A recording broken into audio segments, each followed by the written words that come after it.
What's up? What's up? Bobby Jones Invitational live here from Augusta, Georgia at 2321 Washington Road. Of course, I'm your host, Ryan Abel. We're here kicking it today. I'm solo right now, riding solo.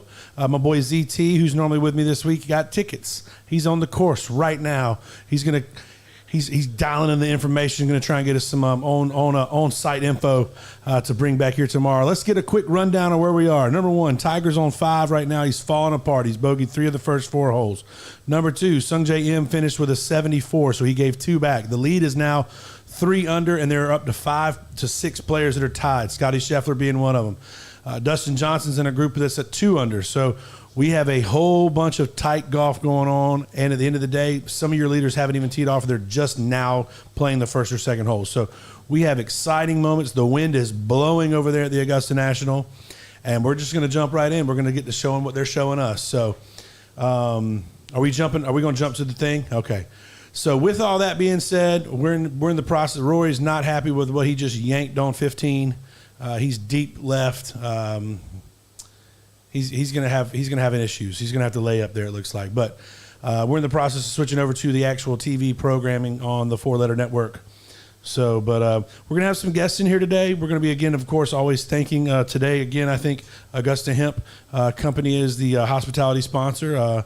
Dr. Milhouse is out there grilling away. They're doing some hot dogs today. So come on down and enjoy the hospitality house that's going on. We've got a bunch of beer, a bunch of liquor, all kind of stuff going on. Drink responsibly, be smart, don't make any bad decisions. As with that, I have Sprite in my cup and absolutely nothing else. For real. So, looks like Scheffler just gave one back at 3, so he's no longer tied for the lead. I'm trying to see who's Corey Connors shot a 1 over 73 today. So at the leaders right now, you have Charles Schwartzel at 3 under, who's in the clubhouse. He shot a 69 today, followed up for the 72 yesterday. He's a former champion. Danny Willett, 3 under through 7 today. He shot a 69 yesterday. So far, he is even on his round today. Sungjae Im, of course, we talked about, gave back 2 today on the course, shot a 74, but he's in the clubhouse. And then you have Hideki Matsuyama, the defending champ, is already 2 under today through his round. He's playing 5 after shooting even par yesterday. And Dustin Johnson is, I believe, 1 over for the day as he shot a 69 yesterday, and he is now 2 under, and he is playing 17. So that kind of gets us caught up with the top people on the leaderboard here. And it looks like Dustin Johnson is the one putting. Oh, no, that's Tiger. That's Tiger. This is for a par putt right here on 5. So it's a pretty. This is a pretty big putt for him for momentum's sake. Because if he misses this putt, he's bogeyed 4 out of the first 5 holes today, and then it can really get away from him. And it didn't break all the way in. So that is going to be 4 bogeys so far today. Tiger's going to move up to 3 over overall as he burned the right edge on the high side. You know, Tiger, I think we're all out there cheering for him in one way or another. I think everybody wants to see him play golf. We definitely want to see him make the weekend, so we want him to kind of right the ship. And Tiger's the kind of guy who can flip around. He could start terribly on the front and then just find that juice and flip it. So he's not done by any stretch. But that's 3 straight bogeys so far today, with bogeyed 1, and then he parred 2, and then bogey 3, 4, and 5. He's now moving to the par 3 6th. Whew, he almost holed it yesterday on 6, so maybe he's got some good mojo on that hole today. Showing a little bit of M's round from earlier today. Long on 15. Did that go in the water? It sure did. He did birdie 16, though. I listened to that on here's the 16 putt right here. This is all, of course, flashbacks from earlier today. Sungjae is done for the day. He's in the course. He's in the clubhouse. They're trying to catch everybody up on where they were. I'm really surprised right now. I mean, looking at everything, I'm really kind of surprised at some of the players who are older champions like Danny Willett, Charles Schwartzel, who have won before, but really kind of, I don't want to say came out of nowhere, but they definitely haven't been doing much since. Danny Willett was the golfer that birdied 3 out of the last 4 holes to win it his year. Charles Schwartzel came out of nowhere to win it his year. So it's good to see these golfers who have already have green jackets. They're out there playing really well, and it's good to see people like Scheffler playing well. Harold Varner III is playing really well. DJ's in the hunt. I mean, anybody pretty much, if the lead stays at 4 under going to tomorrow, anybody within under par, around even to under par, has got to think they've got a chance. They've got to think they've got a shot to make it happen.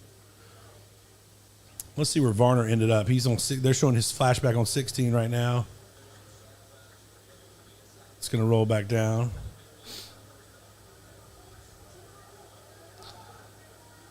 So he almost put a hole in one on 16 today, so he would have gone 3 under. I don't know where he's at right now, though. So he's 2 under, shoots a 71, so he's in the clubhouse as well. So, hey, 71-71 for your first time around the Augusta National is not a bad day. Not a bad start to the weekend.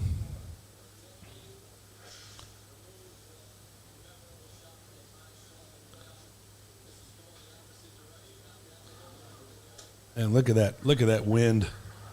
Goodness gracious. What a shot there from Bubba in the middle of the forest.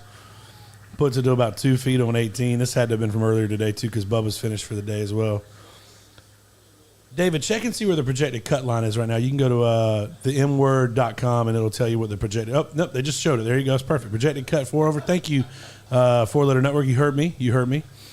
So the projected cut is 4 over. So right now, Tiger is flirting with the cut.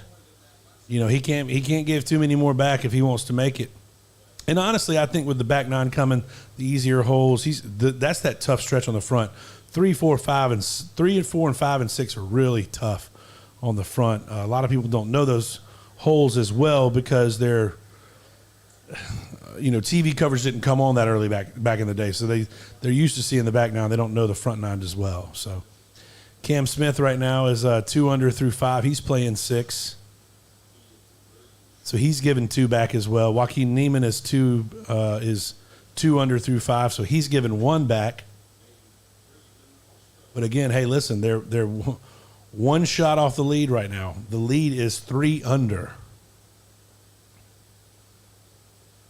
And we talked about this yesterday. Zach and I both talked about this yesterday. I think Stephen Moore was with us when we were chatting about it. We think they're going to get. We felt like they were going to give some strokes back today.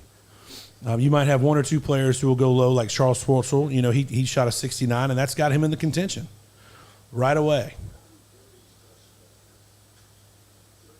This is a big, big putt right here for Cam Smith, the Australian, with the most magnificent mullet one man can ever see. This is a lag. Your hope here is the lag. He's on the very bottom shelf of 6.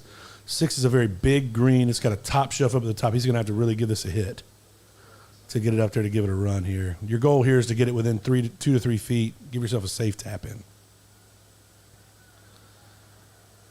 It's coming up. It's going to be short. He hit that extremely hard, and he still came up 5 feet short. Man, that's what happens here at Augusta. You get on the wrong level, you get on the wrong shelf, you could 3-putt in a hurry. In a hurry. So you got Tiger and Neiman sitting on the tee box watching the putting go on. Tiger really needs to turn it around here. He really needs to get some momentum. He needs to hit a great iron shot. That's his strength.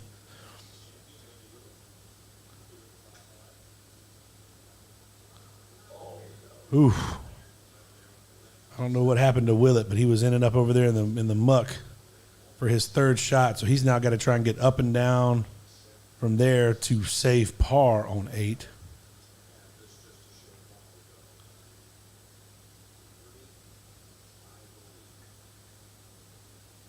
So Varner left it a little short. That was a tie to lead on 18 a little while ago. He just tapped in for his par. So again, hey, 2 under through 2 days. Not bad. He did bogey 17. There's a lot of movement on his card today, but he shot 36, 35 for a 71. In the game. That's all you want to be, is in the game as you go into the weekend. Zalatoris with a nice little birdie on 16. He's now 1 under, only 2 shots back. Goodness gracious. This leaderboard is going to be jam-packed for Saturday. What we call around these parts moving day. Moving day. That's when people make their move.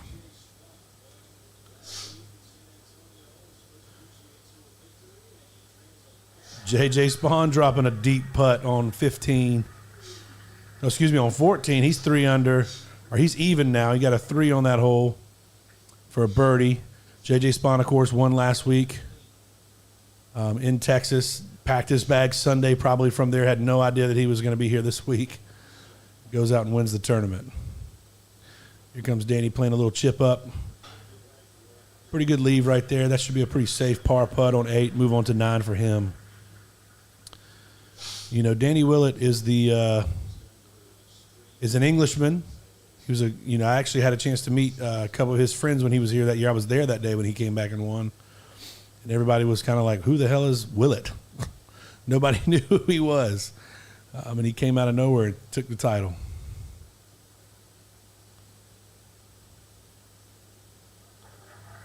All right, there's the par putt right there for Cam Smith. So he's off 6 now. Cam Smith, of course, 2 over through 6. He bogeys 1 and 4.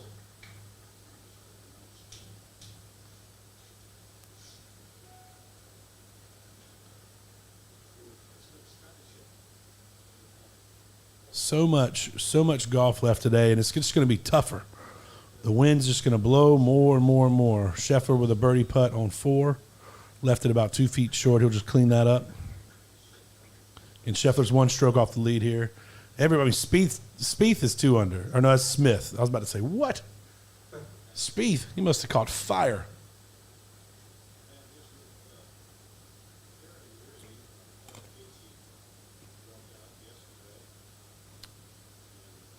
Comes, yeah, Louis Oosthuizen did withdraw this morning with back spasms, back problems. This is Joaquin Niemann on 6.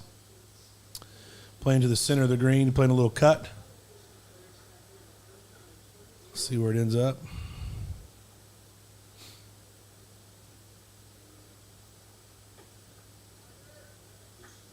Safe shot, he's putting.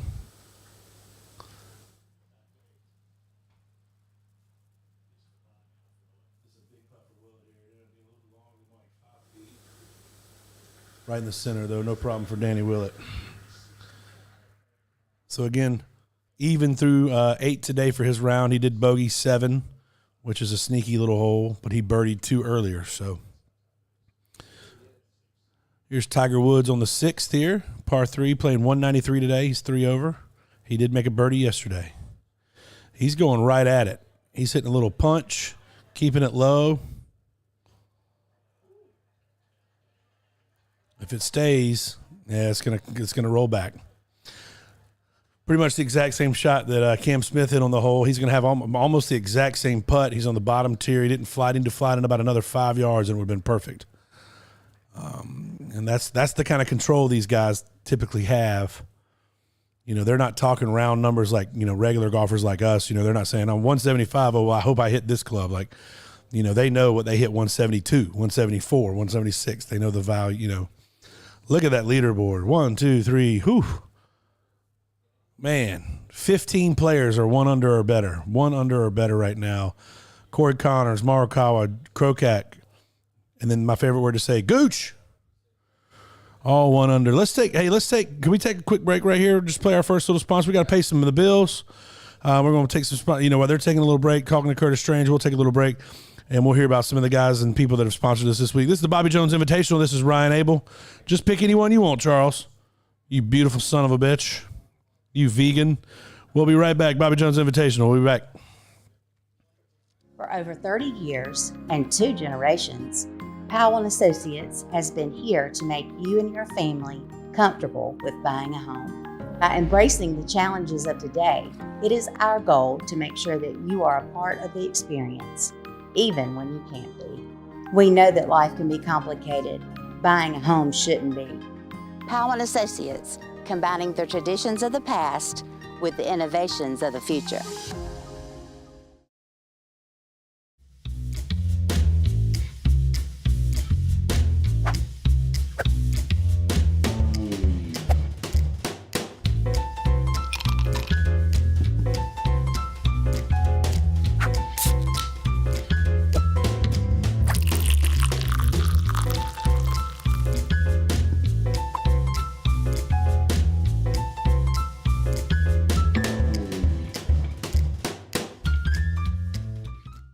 or replace can be a nightmare for homeowners, especially when you need to file insurance claims.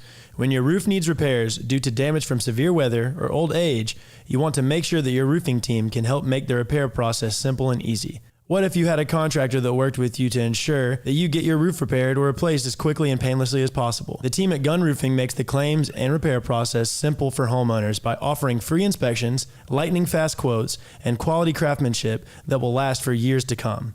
Get an experienced roofer that is licensed, bonded, and insured to protect your home today.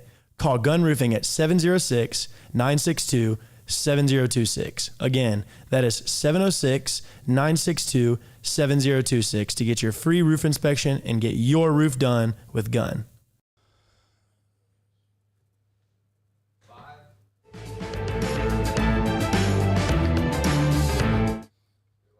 Hey, welcome back to the Bobby Jones Invitational Show here live from Augusta, Georgia at 2321 Washington Road. Come on down, have a good time with us. We got hot dogs out there. We got booze. We got beer. We got Delta 8 seltzers. We got all kind of stuff. We got Augusta hemp products. We got all kind of things. Come on down and see what happens. We got games going out there. I smoked Chris's ass yesterday in some chip games. I'll probably go out there and smoke his ass again today. All kind of stuff going on all day long. Come on down. Anybody's welcome. If you're listening right now and you want to have some free beers, come on down. While we were away, Taylor Gooch did birdie 8, so he is now 2 under and only one shot off the lead. Taylor Gooch looks like Tony Finau's making an early move today. He's 2 under through 4 today. I don't know what that makes him overall in the tournament, but he's now one shot off playing 5. Tiger's shot was a lot short. Looks like Joaquin Niemann's ended up very short as well. So they both have very lengthy putts, again, way up the hill, so they're going to have to give it a big, huge smack just to get it up to the hole. More than likely, both of these will come up a good 5 to 6 feet short. Niemann's is on the way, maybe 8 feet. Yeah, he didn't give it enough. It looked like it was waggling back to him. You really have to hit the absolute shit out of it. I mean, that's just no other way to. I know that's the terrible analysis, but that's exactly what I'd say. DJ here coming into 18, 142 yards out. That's probably a pitching wedge or a sand wedge for him. Great shot, pin high, right side here, about 10, 15 feet, 10 to 12 feet. He's got a chance for birdie. That would bring him into a tie for the lead on the 18th hole. Then he gets to go and sit and eat and have a good time and chill out with Paulina. I'm jealous, if I'm being honest. Yeah, Tiger here. Almost the exact same putt from Cam Smith the hole before. It's going to break a little left to it from left to right. He didn't, maybe short, same short again, short, but about a foot short. It's so hard. It's so hard to convince yourself to hit it hard enough to get it up that hill, because then, you freak out. Little foot and a half here, tap in for Tiger to clean up for his par, no problems. So he's off the birdie schneid, so that's a good positive. Moving on to 7, and you think you got to think maybe he can get a birdie on 8, which would be big. 9's usually a good hole for him as well. So Zach Johnson, a former champion, 4 over, playing the 10th for a birdie putt here. When they switch to somebody like that, it's going to go in. So that's a nice little birdie for Zach. Shot a 38 on the front, so he's 2 over so far today. He's 1 over now for the day. Again, projected cuts 4 over, so all these guys that they're showing right now are going to be here for the weekend. So far, Niemann, this is a big putt here for Joaquin Niemann. He's again 1 shot off the lead. I'd be willing to say this is about an 8 to 10 footer. I can't really tell the exact distance. It's going to move a little from left to right, which is not the fun part for a right-handed golfer. It's always more comfortable going to right to left. You want the ball breaking towards you, not away. But it doesn't look to have too much break in it. Let's see what he does. Good stroke. Puts it in the cup. What a putt. Huge. That's going to be huge. That kept him from going bogey. He did bogey the 5th. So that was big. That was big for him. They're both heading to 7 here. Tiger's got to drive something good here. Yesterday he birdied 6, and then, boom, he ended up in the woods on 7. So he's got to hit something good here.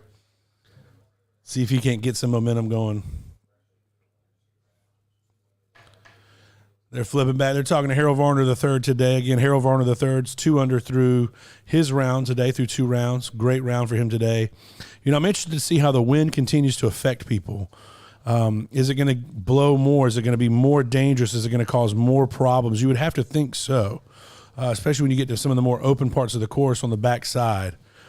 That's when it can get fun or dangerous, however you want to look at it. So these guys that are teeing off today are going to have right now are going to have the harder part of the day. So definitely advantages of those guys who went off early.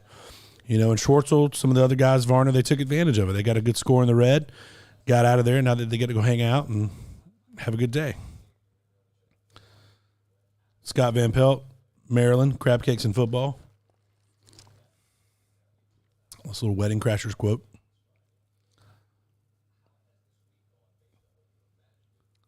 So it's going to be interesting. It's going to be wild. I'm looking forward to a great weekend. You're talking about 15 players, all of which are, either past champions or at the top of their game right now within 2 or 3 strokes of the lead. We all want to see Tiger make a little run. I'd like to see a couple other players make a little run. I'd like to see Rory maybe get a little run on him on the backside. See if he can get in a little tighter. Again, 4 over right now is the projected cut. If we can get some players in underneath that, let's see what happens on the weekend. These kids can go low. They're showing some of his highlights today. This is him on 13, it looks like. Off the straw.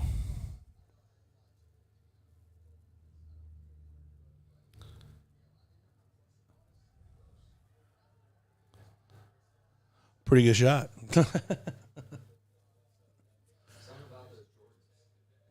Yeah, Varner's one of the more stylish golfers. That's Varner's not afraid to put a little style on it. Of course, he's sponsored by Nike and Jordan, Jumpman.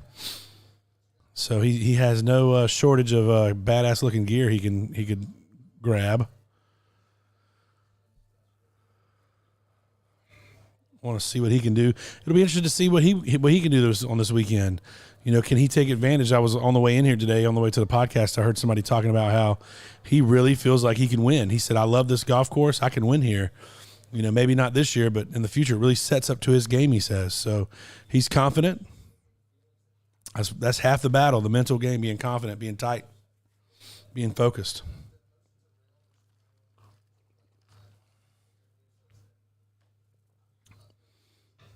All right, Espen, let's get back to some golf.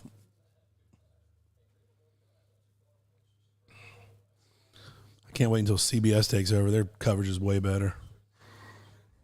I said what I said, Disney. Come get me. Although I do love me some Scott Van Pelt. Yeah, here we go. Cam Smith in the middle of 7th here. He looks like he's in the left first cut. 126.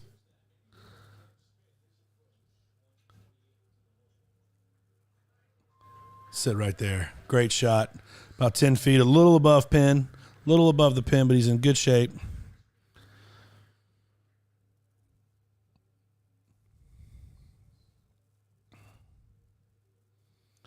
Hideki now playing 6th, the defending champion. He's going right at it. Draw it in, Hideki. Get up. What a shot. Holy cow, what a shot. About 2 feet short. Great shot. That should be an excellent birdie opportunity. I love his whole vibe, man. His caddy he gets the club back to his caddy just give a bow. Japanese people are awesome. I love it.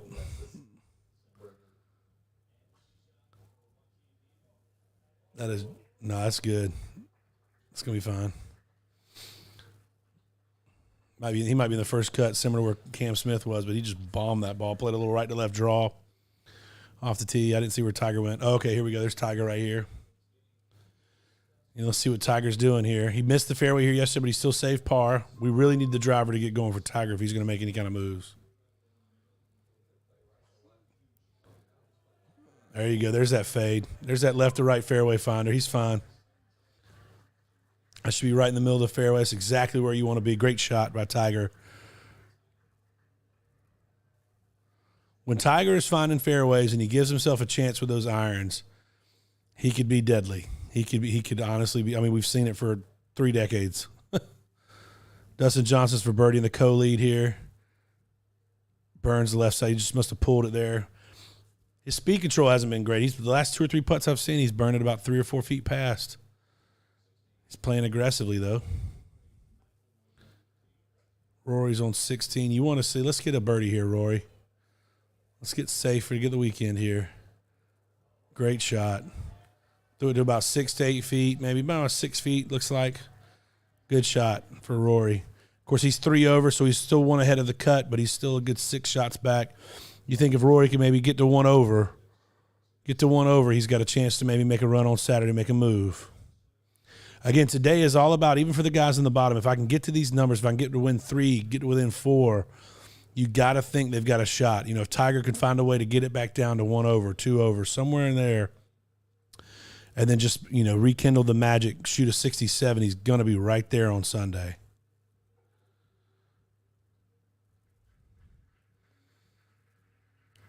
Good little bump and run like there by Scheffler.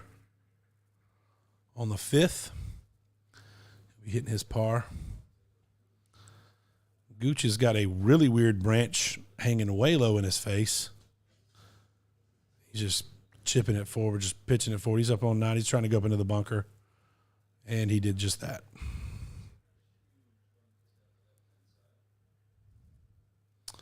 Tough break right there. Literally had a pine tree branch hanging all the way down to about a foot above the ground. You don't see that very often. Cam Smith here for birdieing to move into a co-lead. We'll see if he can put it down. Looks to be about an 8 foot, maybe 6 to 8 feet here. I don't see much break in it from where I'm sitting, but I'm not there, so who knows? If it does move, I think it's going to move to his left.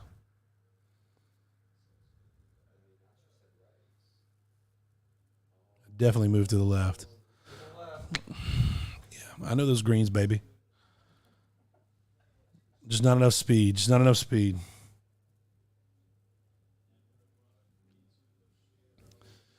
You hate to waste those opportunities, man. You hate to waste those makeable birdie putts. You got to take advantage of them when you get them, especially on a day like today where it's so windy. You don't know how many of those opportunities you're going to get, Here we are at 9 here. It's Danny Willett right in the middle of the fairway, 129 yards out. This is an elevated green, so it's a high. Got to throw it high in the air. Great shot. Pin high, about 15 feet right. He'll have a run at birdie there, but really he's probably trying to get, hey, let me get a par and get out of here. Move on to 10. John Rahm hasn't had the week he's thought so far, but again, he's 1 over right now. That's got to go. Oh, look at that. Good shot. Down to about a foot, a little short there. But, John Rahm, again, listen, 1 over. You think, damn, that's not great on the weekend, but he's only 4 shots off. And I don't see anybody that's on the course. Maybe Willett can pick up on the back, but I don't see anybody running away with this thing today. DJ makes his par on 18, shoots a 1 over 73 for the day. But, again, 1 shot off the lead. This is a really low-scoring Masters so far this year, and tomorrow's just going to be even that much more cold.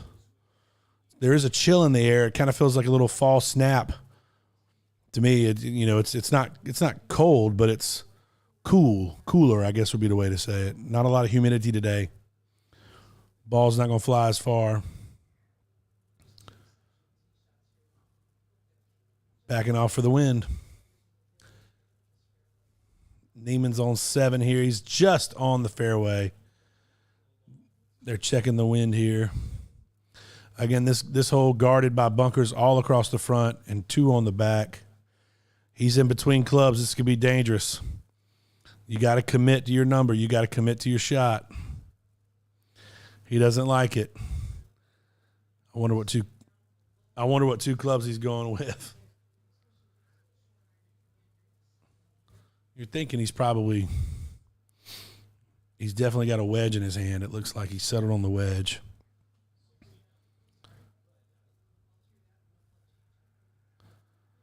He's sticking with the original club. We'll see if he's committed to it. Came out really crisp and way short. Short bunker. He's not happy. He's biting the end of his club. You know, that's what happens sometimes. You just wind blows and then it stops, and then it blows and it stops. You can't decide, and you got to commit to your shot. You got to convince yourself it's going to be the right one. Gooch with a great long bunker shot here to about 4 feet. Going to try and get a little sandy. That's what we call a sand save. No, I'm not saying that. Tiger here from 123 out. Spin it. He's fine. He's going to have a little longer putt than Cam Smith if it settles right there, but a little bit better angle. It's going to be more up the hill, a little straighter, I believe. That's absolutely a makeable putt for Tiger, or for any of these golfers, to be perfectly frank. Scheffler here trying to save his par on 5. And made it happen. Moving on to 6, the par 3. Scheffler 2 under for the day, 1 over for the day, 2 over for the tournament. Still just 1 shot off the lead. So many players. Just 1 shot off the lead. Matsuyama now is tied for the lead. 3 under through 6. He's a player that maybe could make a run. But I still don't see anybody pulling hard so far away that, you know, people aren't still in contention here.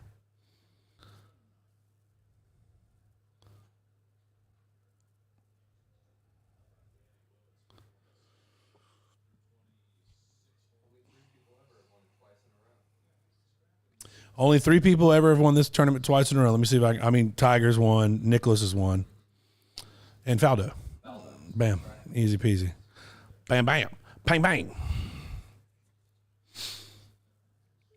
Yeah, Nicklaus was the first, I think, 65, 66. And now Willett just took the lead in the tournament, making a birdie on 9. He is now 4 under for the day.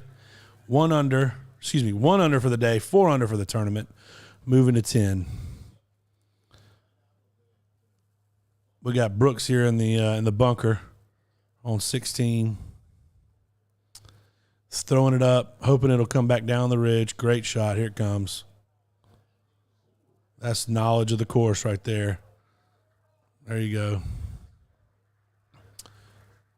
Great shot. It's got about a 4-footer for par. And he's right on the cut line at 4 over. Right on it, so he cannot afford to miss that putt.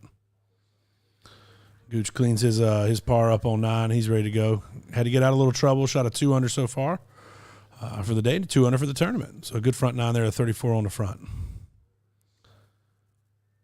Neiman here, so on the front right bunker, it looks like. Let's see what he does here. He's got to play it's a pretty long shot here.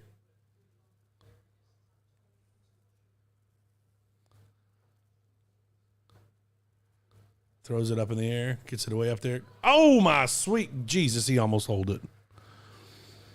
He literally almost one-hopped it right into the cup. That's a great shot. What a great shot, a little tap-in par, moving on. Unreal. Look at this. 1, 2. That might, if the pin's not in, that might have gone in. That honestly might have gone in if the pin wasn't there. 1 over for the day, 2 under for the tournament.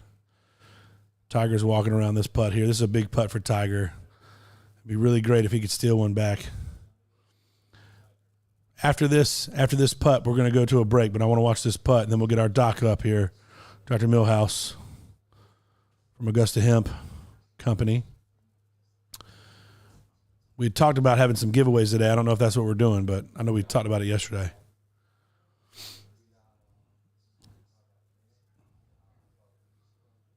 Three over for the tournament. 4 over for the day. Tough start so far for Tiger. This would be big. Getting maybe some momentum going to the 8th. 8, you got to think is, a birdie hole. It's a par 5. It's a birdie hole for him.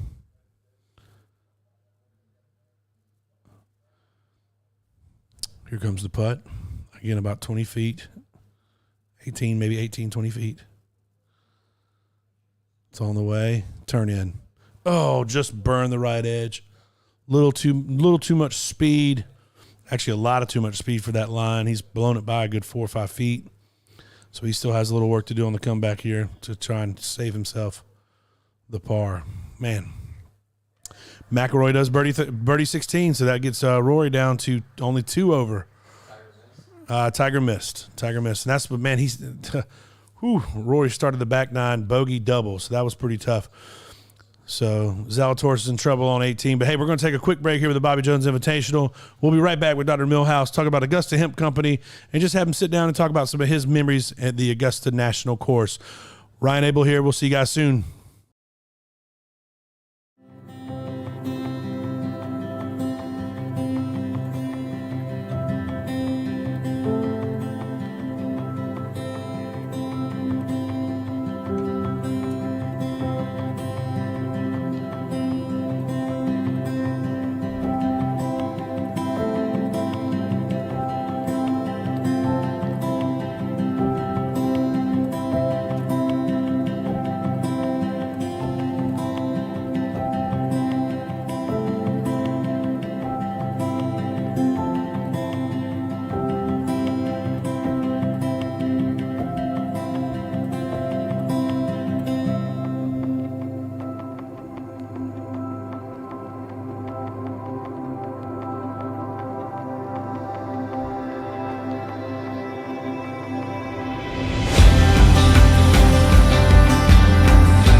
Hey, what's up? Again, Ryan Abel here with the Bobby Jones Invitational, coming to you live, as my boy Brett Merceberger would say, coming to you live, just so you would know.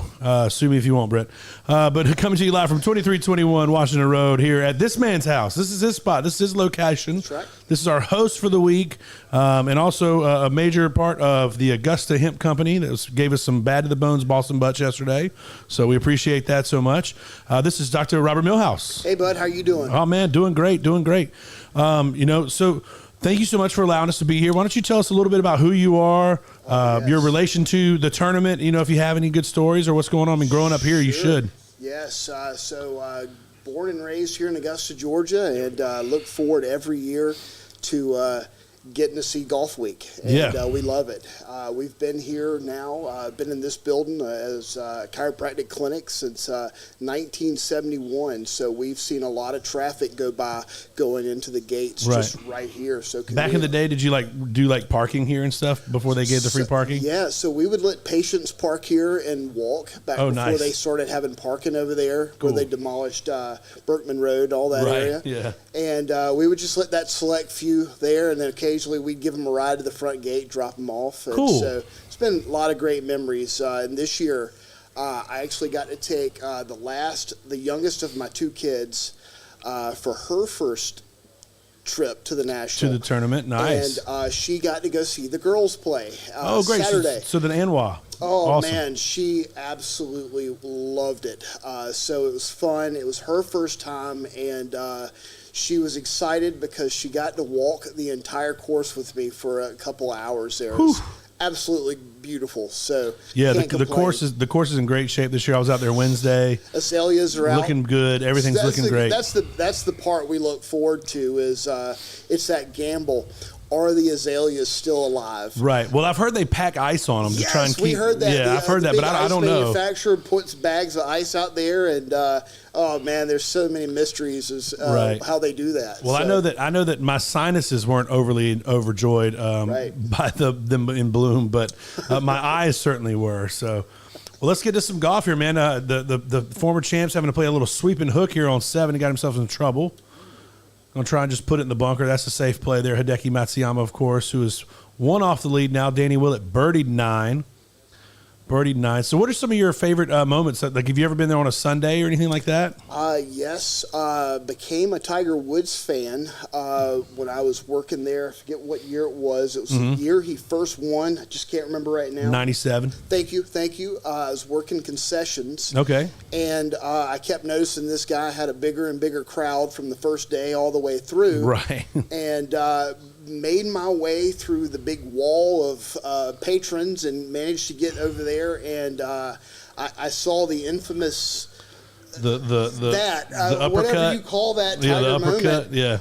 And it was amazing, and became a Tiger fan after that. So we followed him for years. Of course, when Bubba showed up, being a big UGA fan and all as well. Yeah. Bubba's got 2 jackets. Absolutely, it's great to see a good old Georgia boy, go through like. And there's a bunch of Georgia boys up there playing this year. I don't know if anybody's in hard contention. I don't really remember all the Georgia guys. That's Zach Tully's world. He's a Georgia dog too.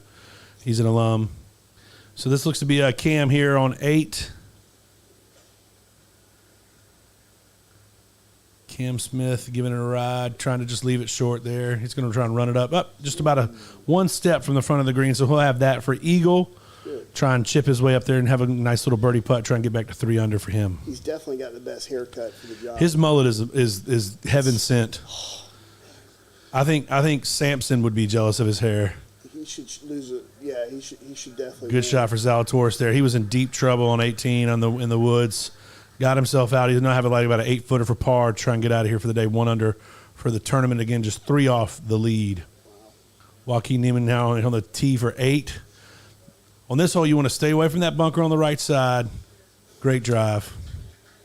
Right up the left side. He's drawing a little bit. He might want to sit it down a little bit. He should be just fine. It's good for another shot there. So I got to take some rookies up to the tournament on Wednesday, and we were able to watch Tony Finau and Will Zalatoris tee off. And I told him, I was like, come on, we have to go watch somebody tee off. He was like, I don't want to watch anybody tee off. I want to watch the greens. I was like, I'm telling you, you need to hear how this ball sounds coming off these boys' drivers. Like, it's different. It ain't like how we hit it. Ting! Yeah, it's ting and he got over there after they hit the first one. His wife turned around and looked at me and was like, whoa. And I was like, yeah, it's right. Different. It ain't like us out there playing a game of whack fuck. Tiger's pulled his a little bit. Oh, yeah. Hold on. Blow it, wind. It's all right. Yeah, he's okay. He's going to have to lay up more than likely, though. Just barely in the first, just barely in the second cut. I don't know if this is true or not, but several years ago, remember when they used to put the big net up when the driving range was facing Washington Road? They put the net up. Yeah, I remember that. Yeah, you'd see it every year. It'd be the giant couple 100-foot. Oh yeah, net. yeah. So I don't know if this was ever true. I heard this. There's all those wonderful stories and rumors. People trying to fly it. Right. We heard that one of the reasons was because of Bubba, that he was hitting them so far that they actually turned it. So don't know if that was true, but I do know he was knocking them very close to into that the net. Yeah. Yes. So Bubba can hit it a long way. I think the old net went to like 310, 315. Is that right? Okay. Yeah. The current driving range now has 360 up the left and 360 up the right. So that's where they're supposed to drive. The technology in the titanium has really added yards. Willett's in trouble here. Where did he end up? I can't see. My eyes are telling. It looks like he ended up in that bunker, maybe. No, he's just to the side of it. Just to the right of it. Yeah. That's a trouble. That's gonna be a hard downhill chip shot into a short side of the green here. David showing no ambition for clacking something open as loud as effing possible. Those Delta 8 seltzers are amazing. They've been going pretty quick around here. A lot of people are liking them a lot. I haven't had one yet. I'm trying to not drink too much beer. Steven gave me one yesterday, and I felt bad about it, so I drank that one. I didn't want to be like, no, go out of here, asshole. I was like, hey, thanks for this beer. Steven really liked those. And, in fact, just to plug in, tomorrow we're going to do a little social media giveaway. Oh, nice. I've had my friends from American Indican in Atlanta send down some Good little run. Yep, that was for Eagle right there for Cam. So he'll be putting that easy little birdie putt for Cam to get him back to 3 under. So you were saying you're going to have a little giveaway for tomorrow? Yes, I got my friends from Atlanta. American Indican's going to. They've already sent down some gift bags. Okay. And we've got 3 or 4 of them we're going to give away. So make sure you like and add the show. Right. You can also follow Augusta Hemp Company. We're on Facebook. I think Instagram. All the fun stuff. All the socials. And we're going to let you guys pick 4 folks that want to share this and help promote this, and we're going to give those away. And they have one for the host too, is what I heard. That's right. We've got the hostess with the mostest taken unless care of. David's drinking all my stuff. David does that. David likes to take all my food. That's all right. That's why I made him pay for Jackie M's when we went. A couple of those gummies from American Indica, and you'll really need to go somewhere and eat. So it's going to be Watch out.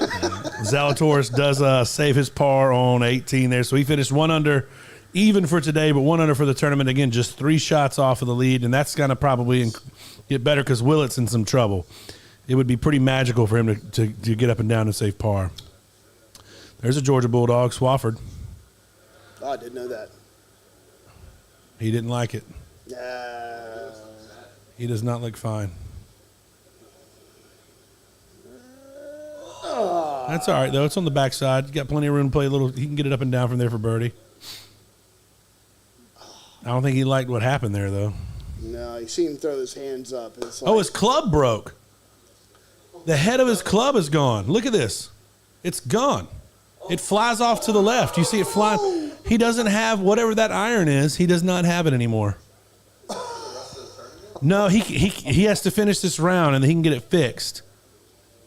Every single one of those, like Titleist, TaylorMade, Callaway, whoever, their tour trucks are here. Yeah, they're right outside. Yeah, they're right outside the Whole Life Ministries. There you go, Whole Life Ministries parking lot. Yeah, we watch them come in every year. We live in the neighborhood. So what they do is they go there and they say, like Hudson Swafford will go to whichever one he's sponsored by and say, "Yo, my 4-iron broke," and they'll make him a new one. But he can't do it. He has to play the round out. He can't get a new club now. It's just broken until he gets to the. I didn't know what the call was on that. That's interesting. That's trippy. Yeah.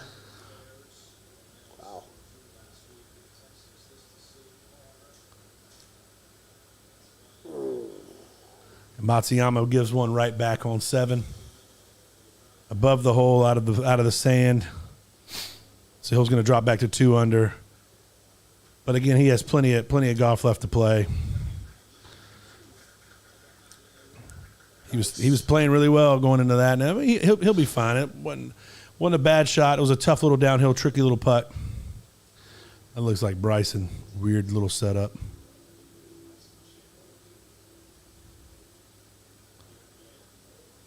Miss.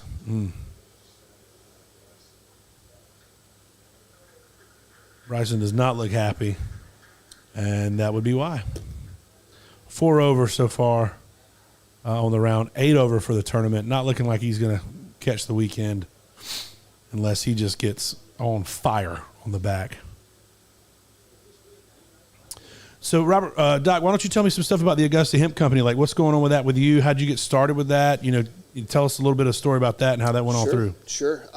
Started with a lot of things. Just got interested in researching cannabis several years ago, and found out we needed it here in Georgia for a multitude of reasons. And when I say cannabis, now cannabis is 3 separate plants. It's hemp, marijuana, and another one that's called ruderalis. And so... did not know that. Yes. A lot of things have changed since December 20th. We were able to get the hemp bill signed federally, 50 states.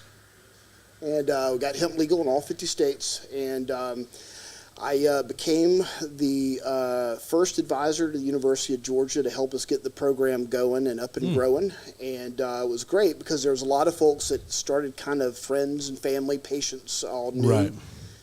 And I had someone come up and realize, hey, Doc, I noticed that you've been leaving breadcrumbs on your social media.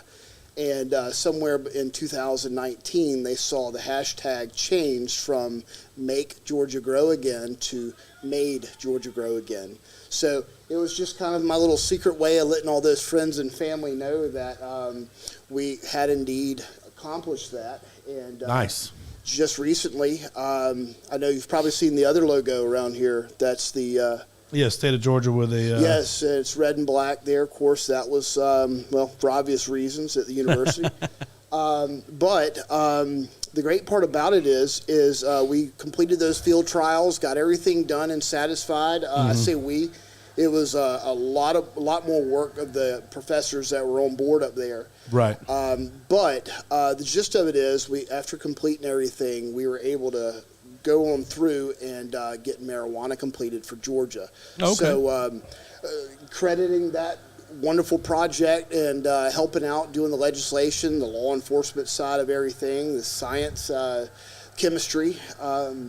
We now get to say that July 24th, just a few months ago, the state of Georgia just issued the first 6 legal marijuana cultivation licenses. I'll say in my lifetime. I don't know if it ever happened to other. The legal word, correct, at least. right. And it's great. And the biggest thing to that was we became the 34th state in the United States, and so that's tantamount to next would be federal. Oops, here we go. What a shot! That's a pretty good shot. That was a really good one. Comparative where he was, that was pretty Absolutely. tight. Tiger did. He's up even with the green, but he's a little right on 8. He played a little sweeping hook. Hit a 3-wood about 275. So he can still sling it, boys. That's awesome. Off the deck. Wow. Well, let's take a quick little break, and when we come back, we'll do some more golf. We'll talk a little bit more about what's going on, maybe on the chiropractic side.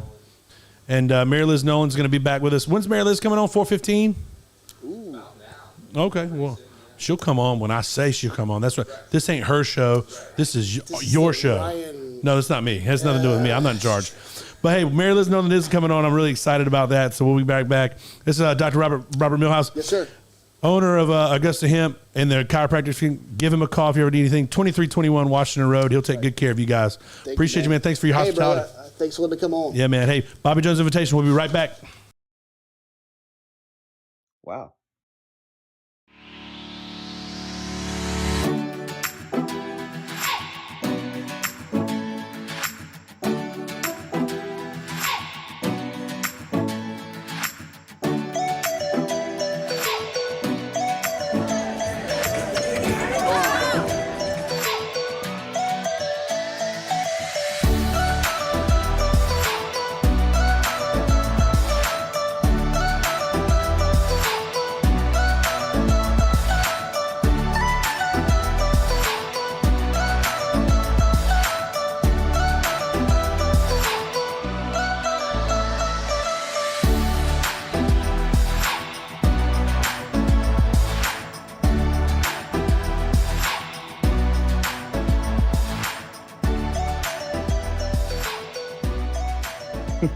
Wow.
All right, welcome back to the Bobby Jones Invitational down here live at 2321 Washington Road in Augusta, Georgia. Going to catch you up really quick. Danny Willett did miss that par putt on 10 after leaving it right of the bunker. He had a great shot coming down, but he did miss, so he gave it back. Now there are 3 tied at the top here at 3 under. Danny Willett and a couple other people whose names are escaping me. Sung J M is 1, and Charles Swartzel is the 3rd. So I want to introduce my new guest, Miss Mary Liz Nolan, and she is a local broadcast legend. Really, I mean, well, honestly, thank you. Been around. I got been a around. promotion. Bam! Yeah, tell Austin Rhodes I said that. This Okay, is the I will. legend. This is the so.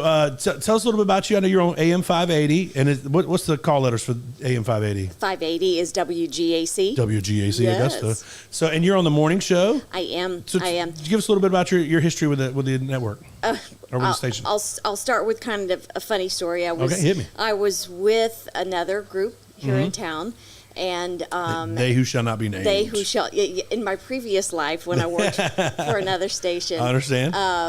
and I was pregnant with my second child, and that was when I lost my job simply because another company came in and bought the Sure, station. sure. So a bunch of us that weren't needed in the new place. Right. Perfect timing, okay? So I had my baby. She was 2 weeks old, and I got a call from Don McNeil. Remember Okay. Don?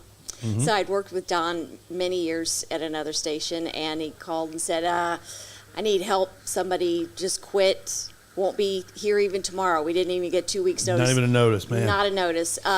Could you come and fill in for 2 weeks? And I said, I just had a baby 2 weeks ago. And he said, that's okay. That's okay. Bring the baby. Bring the baby. Goodness So gracious. I'm one of these can't say no people. I've got to Right. learn that word someday. I'm giving, One day. I'm giving up on It gets myself me- at It this. gives me trouble too. It gets me in trouble too because you want to do everything. You want to help You people. do. You want to be a part. You hate to be that person that Right. lets somebody down. But so took my baby and off we went. And Bam. all I can tell you is that was a long 2 weeks because I'm still there. There you go. Hey, Yeah.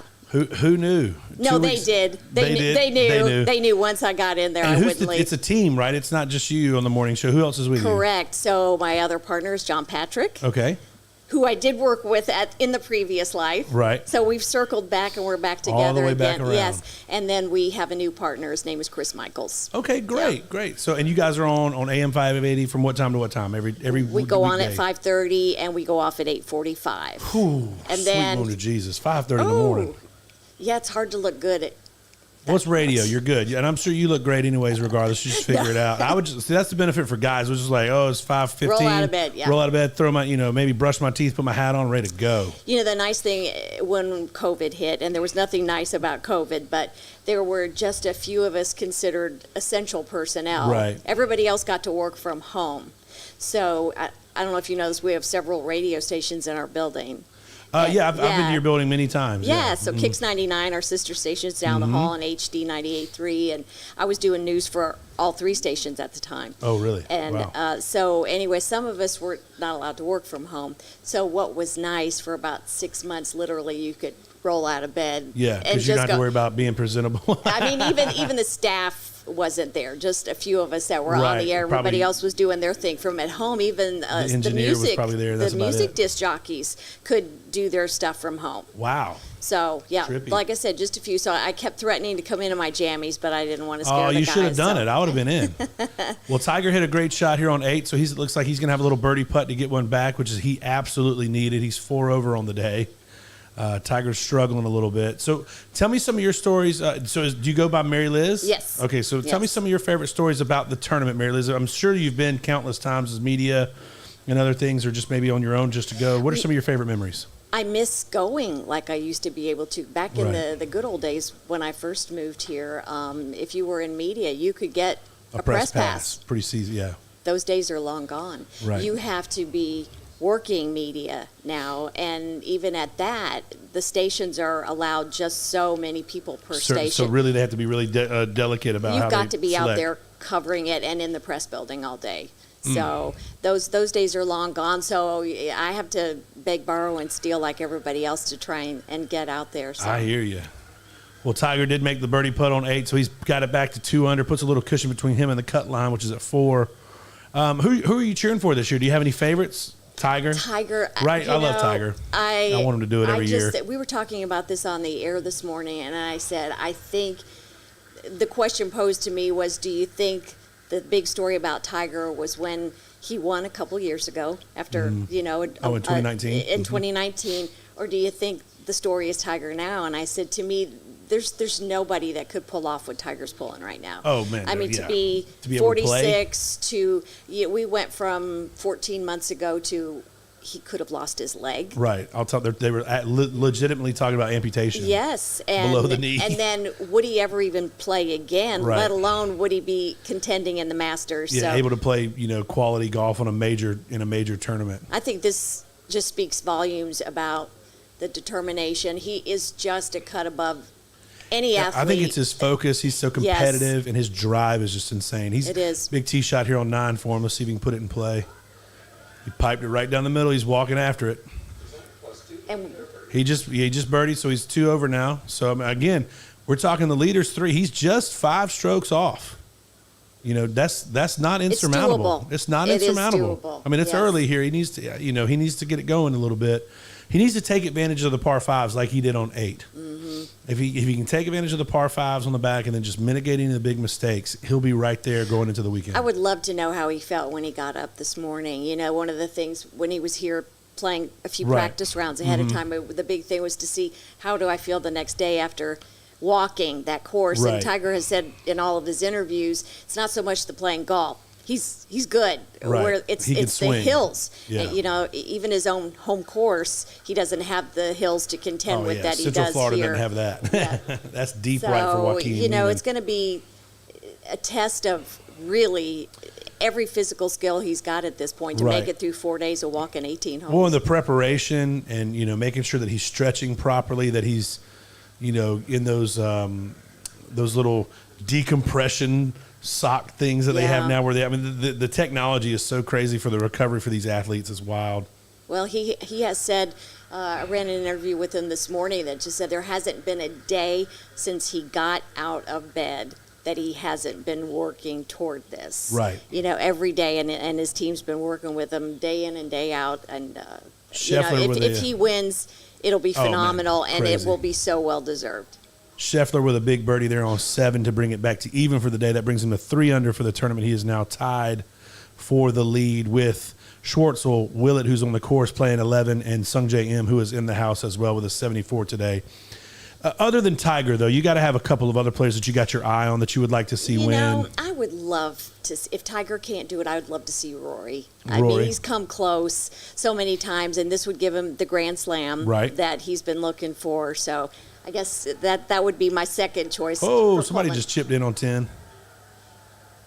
I would love to be Shane out Lowry. there. Great shot. I would love to be out there just to hear the crowd roar, the You know, Tiger roar. It happened on Wednesday when I was out there on Wednesday, and he was playing with Freddie and Justin, JT, Justin Thomas, and all 3 of them skipped it across 16, and I you could saw hear that. a roar, and Yeah. you were like, oh man, I missed it. But can you imagine how distracting that would be for other players? Oh, Just man. from a distance, they hear that and they're thinking, well, Tiger just did something great. And there's difference, and absolutely, I've been there before. Like I was there in 05 when he chipped in on 16, and I wasn't there. I didn't see it. I was up at the top. There is absolutely a distinctful difference between, oh, that was Tiger. Tiger did something versus, oh, somebody else Nice did shot, something. yeah. Somebody else did something. Like Tiger did something miraculous. Yes. So big shot here for Cam Smith on the backside of number 9, it looks like. Our big conversation this morning on the That's gotta air settle. was, can we cut his hair? Cam Smith? No. Yeah. No. Mary Liz, that is the best mullet in the land. That's a better mullet than Morgan Wallen at this point. That Yeah. thing is glory. And we were joking about his mustache. Is my favorite little blonde. I'm 13 mustache. But yeah, a huge fan of Cam Smith. He's going to have a tough time making a birdie there. I mean, saving his par on 9 as he blew that by a little bit. Scheffler Understand sets up well. As far as putting goes today, he's kind of got it all wrapped up as far as the putter is concerned. He was putting it lights out yesterday. I love Jordan Spieth too. Yeah, Jordan just doubled 18. He's not going to make the cut now. Oh. He just went 6 over. 41 on the back. Goodness gracious. That is got to be just. Yeah, you I don't think like doubly that. bad when you're a former winner and then you don't make the cut. Right. So many players here within one or two of the lead right now. You just need to let me know when you're doing it, buddy.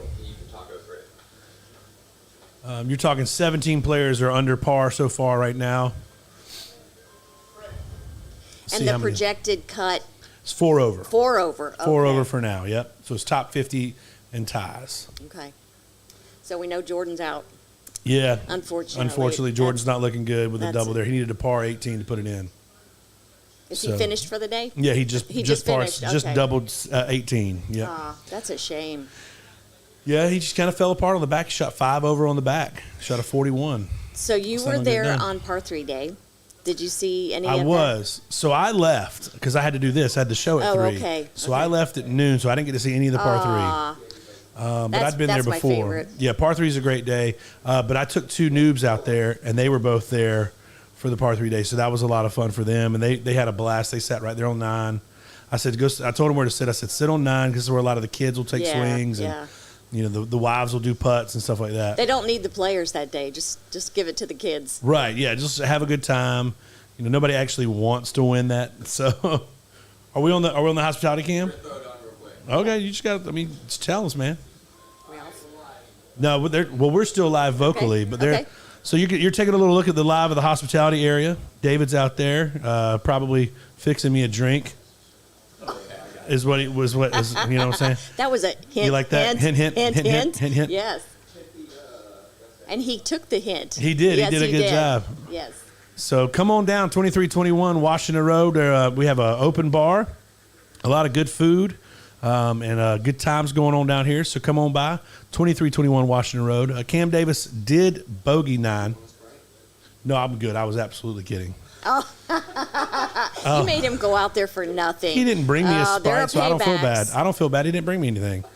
Okay, so you know Chris O'Kelly that is in my building. Chris is on Kicks 99. Chris So I don't know a lot. I don't know. I know Dub. Okay. And I know Mark Haddon, who's retired from y'all's building now.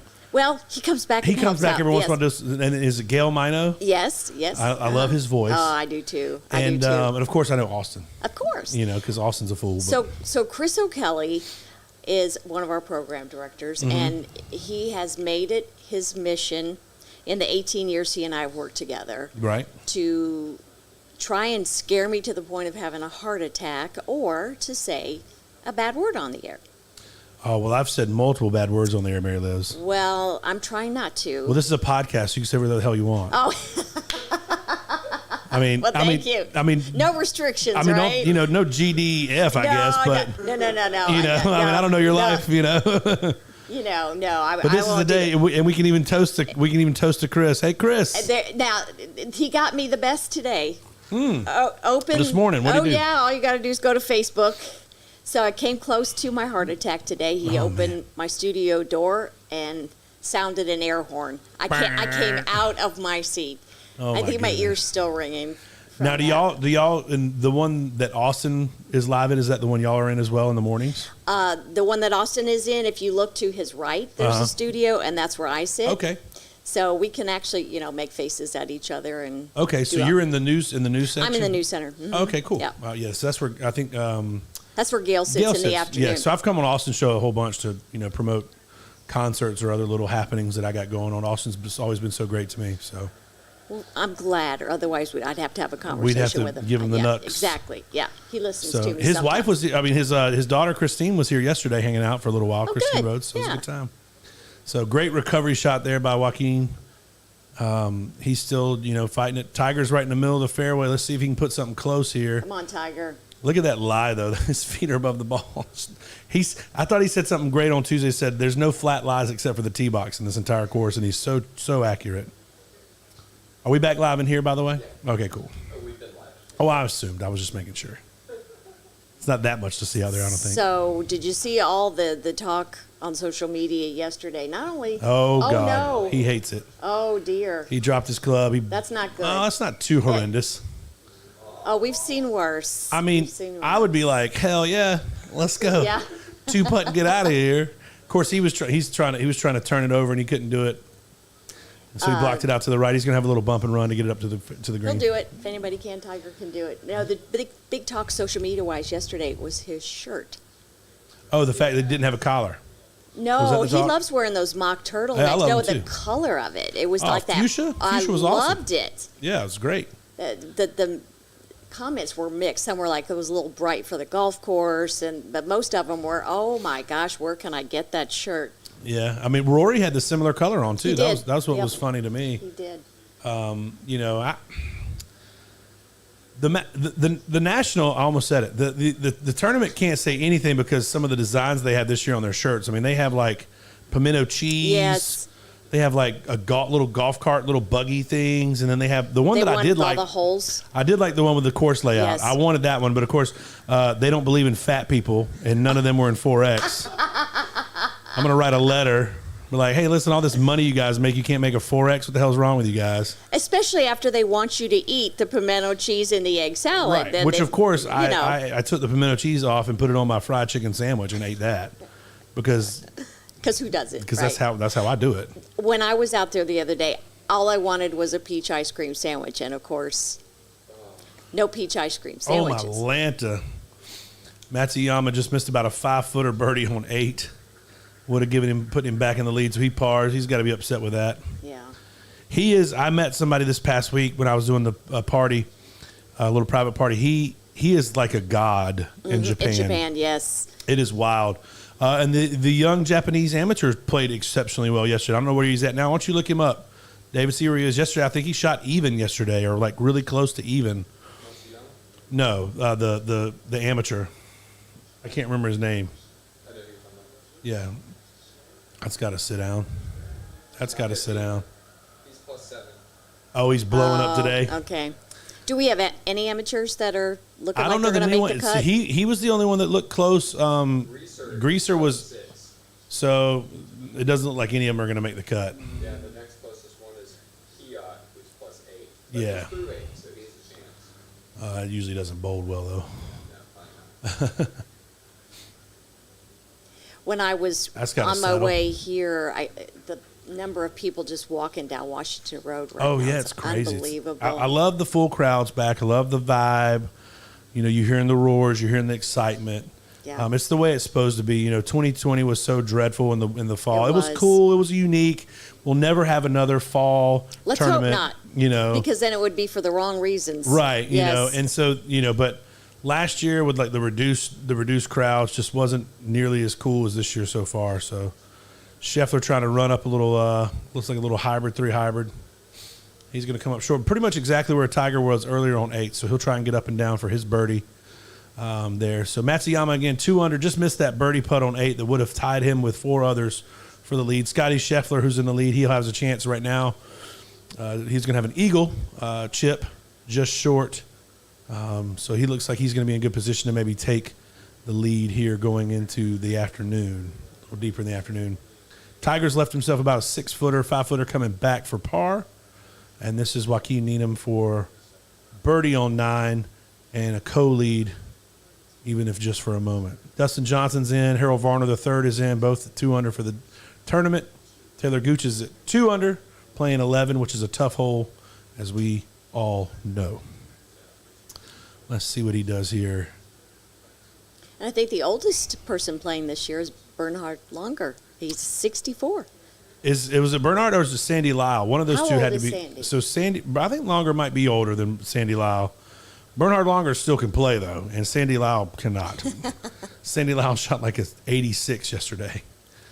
He probably just had fun. Oh well, yeah, and he wore his suspenders. I He's saw the that. Scottish, Yes. you know. The same age. They're the same? 64. All right, oh, wow. so Sandy Lyle does Yes. look older now that you mention it. yeah, well, Longer's probably, you know, I think he won before Sandy Lyle. Sandy Lyle won in 88. I think Longer won in the mid 80s, maybe 83, 84. But is there anybody in any better shape as an older player than Gary Player? Well, I was mentioning that He's was one of the most phenomenal. phenomenal things I ever saw the year that he was 72 and shot 72 Yeah. at the tournament. Yeah. It's probably the most impressive thing, and he still is in great shape. He is in fantastic Because shape. Gary's got to be probably 80, He's in his 80s. at least in his 80s, He is. because he won in 65. Well, I think he's even a little bit older. He's 86. I think he's Gary's older. 86 years old? Yeah, he's Wow. older than Jack Nicklaus. Right, because he was the first international player to win the tournament. But yet they're miles apart as far as the shape that they're in. You can tell. I mean, Gary Player works at it. Yeah, Gary. They were joking about that on the tee on the celebrity start, on the honorary start. He was ribbing Jack Nicklaus. Said, "I've already done 100 push-ups before you got up this morning." Yes, I don't know if he was talking to Watson or if he was talking to Nicholas, but probably he was talking both. to Watson. Tom. Yes, yeah. I love Tom Watson. Huge fan of his. I've always liked him. He's such a gentleman. Mm-hmm. Did he really? Big par there for Tiger. That a boy. Let's make the turn. Let's get some magic happen on the back. After that shot he wasn't too happy with, that's not a bad comeback. Yeah, just, get off. So he shot he's 39. at +2 now, so if It's he can, 2 over, so he's still got a little buffer, but 3 over for the day. Again, hey, the lead is 3 under. He's only 5 off the lead, guys. So, he's still there. we just got to keep our fingers crossed. Nobody wants to see him not make the cut. Danny Willett just opened the back nine bogey. So he's down to 2 under, still just 1 off the lead, but he's no longer tied with the lead here.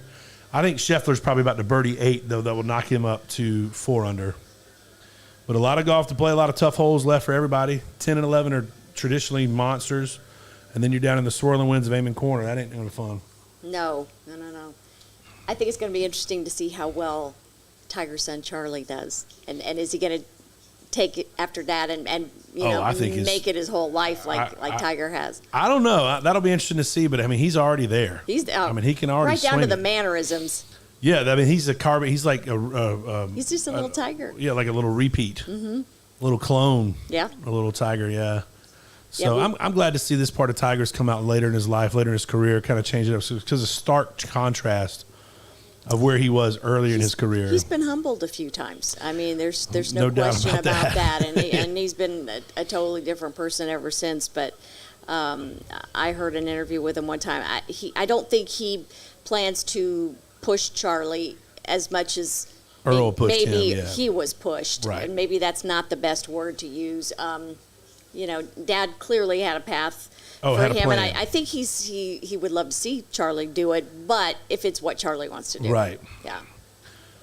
No doubt. Yeah, they're just recapping some of Tiger's troubles from this morning. Was a little cool out there today. I bet that might have had some problems. Well, and it's going to be about 38 tomorrow morning. Right. So that's the other thing is you want to get your score as low as possible so you can tee off as late in the afternoon as possible. Yes. So you're not dying, because I don't know what the weather's supposed to be. I know it's supposed to be cold. I know it's supposed to be in the 30s. I thought it was in the 40s. Yeah, it's going to be about down to 38, and then 59 for a high tomorrow. Don't think we're expecting the kind of wind that we've had today, but when you're thinking, well, that's good. Yeah, hopefully the wind Saturday will of Masters Week is not supposed to be 59. No, ma'am. And then what's interesting is we're going to be sunny and back up to 80 on Monday after everybody goes home. Right. What's Sunday supposed to be? Sunday around 72, so partly sunny. Similar to today, but without all the wind. Right. So that means Sunday a little bit warmer. Sunday, people can go low though. You're talking 72 degrees, no wind. Some favorable pin placements on the back. Yeah. It could happen. We got to hit a good drive here on 10 for Tiger's got to get the back nine started off the right way. Well, we were talking earlier, I was talking with David a little bit off camera earlier, he's the kind of player that can start bumpy and then just flip a switch. I mean, he did it the first year he won. He shot 40 on the front. Right. And then shot 30 on the back. You never write him off. And you're like, man, he could just make a switch. He could just flip it. Scheffler here's on his little approach shot, a little bump and run. Very nice. So that leaves about a 4-footer for birdie. That should be a knee knocker for somebody like me. Should be almost guaranteed money in the bank for somebody like him. I've been wondering, how's Phil doing at home? Watching, thinking I should be there. I think, yeah. And I wish he would have played, honestly. Like, I get it. I mean, I don't know what's going on, with all his, obviously everyone's aware of what happened to him and what he said. And it was, he claims it was off the record. The writer claims that you're always on the record, And so I don't want to get into all that. But, what he said, personally, I mean, I don't think he said anything too egregious or inaccurate, if we're being honest. But, it definitely wasn't a good look. It came off poor. And then a lot of the players kind of piled on him. So I think he feels pressure from a lot of the players, And I think the players are not maybe so much upset about what he said about the country of Saudi Arabia and the politics over there, but more so like he was trying to leverage it to, get back at the PGA Tour. I'm like, what do you want to get back at them for? You make millions and millions of dollars a year. Exactly. You know, That's been your bread and butter. Yeah. Well, the PGA Tour, you know, Jack Nicklaus said in his interview on Thursday after the honorary start, so the PGA Tour gives more money to charity than any other professional sports organization, and the purses are huge. Huge, yeah. Huge. You know, this one is supposed to be over 11.5 million. Right. But I know this isn't a PGA sponsored Right, tournament. it's a private tournament. It right. is, but still, what a purse. I mean, I guess what do you think the $2 winner gets? If the purse is 11.5, Here, the winner's got to get at least two and a half. It's at least $2 million. Yeah. And then the person finishing second will get at least $1.2 million. Right, and that doesn't count the endorsement deals that follow, or the, you know, magazine articles and pictures and everything that you'll have, you know, name, image, and likeness to. I mean, I wonder what, like, from an economic standpoint, if they've, like, how much does winning the tournament, our tournament with Right. the M, how much does that actually be equal to a net worth? You know, aside from the purse, like adding everything up, the value, What does it the mean clout, the leaving net here? worth. Yeah. Yes. Oh, It's got to Neiman's be huge. busted one out to the right. He's foreign out to the right. He's okay, though, I think. I'll have a shot. It almost rolls back into the fairway. Must have hit somebody. He's trying to hit a little 3-wood, turn it over. Double crossed himself. I've been there, buddy.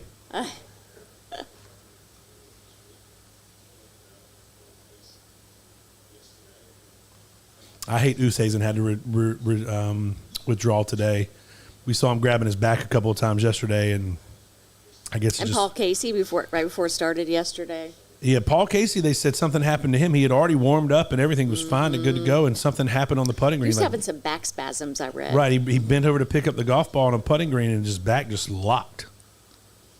You know, I mean, That has got to be so heartbreaking. well, people don't know how many, like, they think, oh, they're just out there having fun playing golf. You know, like we play golf. You know, we go out, we hit maybe 20 balls, and then we go play. Like, no. These guys hit, you know, upwards of 500 to 1,000 golf balls a day, aside from playing on the course. Mm-hmm. You know, I mean, they are, you know, their backs and their knees and everything are just put under constant pressure. Looks like J.J. Spawn right there. Yep. So he finished with an even 2 under today. So He did good. bogey 18. He's in good shape. He's even. He's 3 off the lead. He won, of course, last week in Texas. Didn't even know he was going to play until he won on Sunday. That was awesome. You know, he wins Sunday. Yeah, get on a plane. Somebody better book me a Well, flight. and then didn't we have bad weather in the part of the country where he was playing? And Could have been. I don't know. I wasn't watching well, hard. I think maybe it was that combined with we had rain here, so He got that delayed. that interrupted any chance he had to have a practice round here. Oh, man. Yeah, we were talking about that, and so then Tuesday we had storms. So essentially, you know, he went from one tournament to the other with very little practicing before the tournament got underway here. Scheffler did, in fact, make that little short birdie putt on 8, so he is now the tournament leader at 4 under. Matsuyama throws it over the back here at over at 9. It's not in terrible shape. He maybe could still putt. He might do a little bump and run chip, though. But not in the worst shape. Kevin Na with the walk-in. That's what he's known for. Kevin Na, 2 under, 1 under for the day. So 2 shots off the lead now. You're talking a lot of the former winners or a lot of the greatest players in the world are right up there at the top. I don't think, well, at the time I came in here, we did not have an American at the top of the leaderboard. Well, Scheffler's up there now. Okay, good. He's an American. And DJ's 2 off. He's an American. But, yeah, Schwartzel's international. I think he's either German or South African. I think he's German. And then, of course, Sung Jae Im is Korean. And Matsuyama is Japanese. They say Sung Jae Im, if he wins, he'll be able to, because he's North Korea, I think. I think they said that he'll be able to evade military service if he wins. Really? Yeah, isn't that crazy? Different life Another over there, man. thing that the green jacket does for you, All right? Different life over there, man. You know? He's South Korean. He is South Korean. Either way, they have mandatory military service. Right. But if he wins, he gets to skip out on that. because I guess his part he's doing for his country is winning golf. Yeah, national treasure. Right. I'd like to see. He's a good golfer. He's played well here a couple of times. It wouldn't bother me. There's honestly no one at the top right now that I wouldn't want to win. Now that Bryson's not going to make the cut. I think Bryson was having a rough time before he ever got started. That's for sure. Bryson was 8 over through 8 today. Well, he's had a rough year too with he's had some injuries. Injuries, yes. My hot take at the beginning of the week is not playing out very well, though, Miss Mary Liz. I had Scotty Scheffler not making the cut. Uh-oh. So unless we get a 9 over the next 10 holes, he's going to be okay. I hope you didn't have a lot of money on that one. Oh, no, it was just a little hot take. I did lose some money today, though, on my boy Abraham Answer, who blew up today. Last I saw, he was 7 over on the day. Sorry, Benji will pay me for it. Matsuyama putting on 9 here for birdie. Roll out.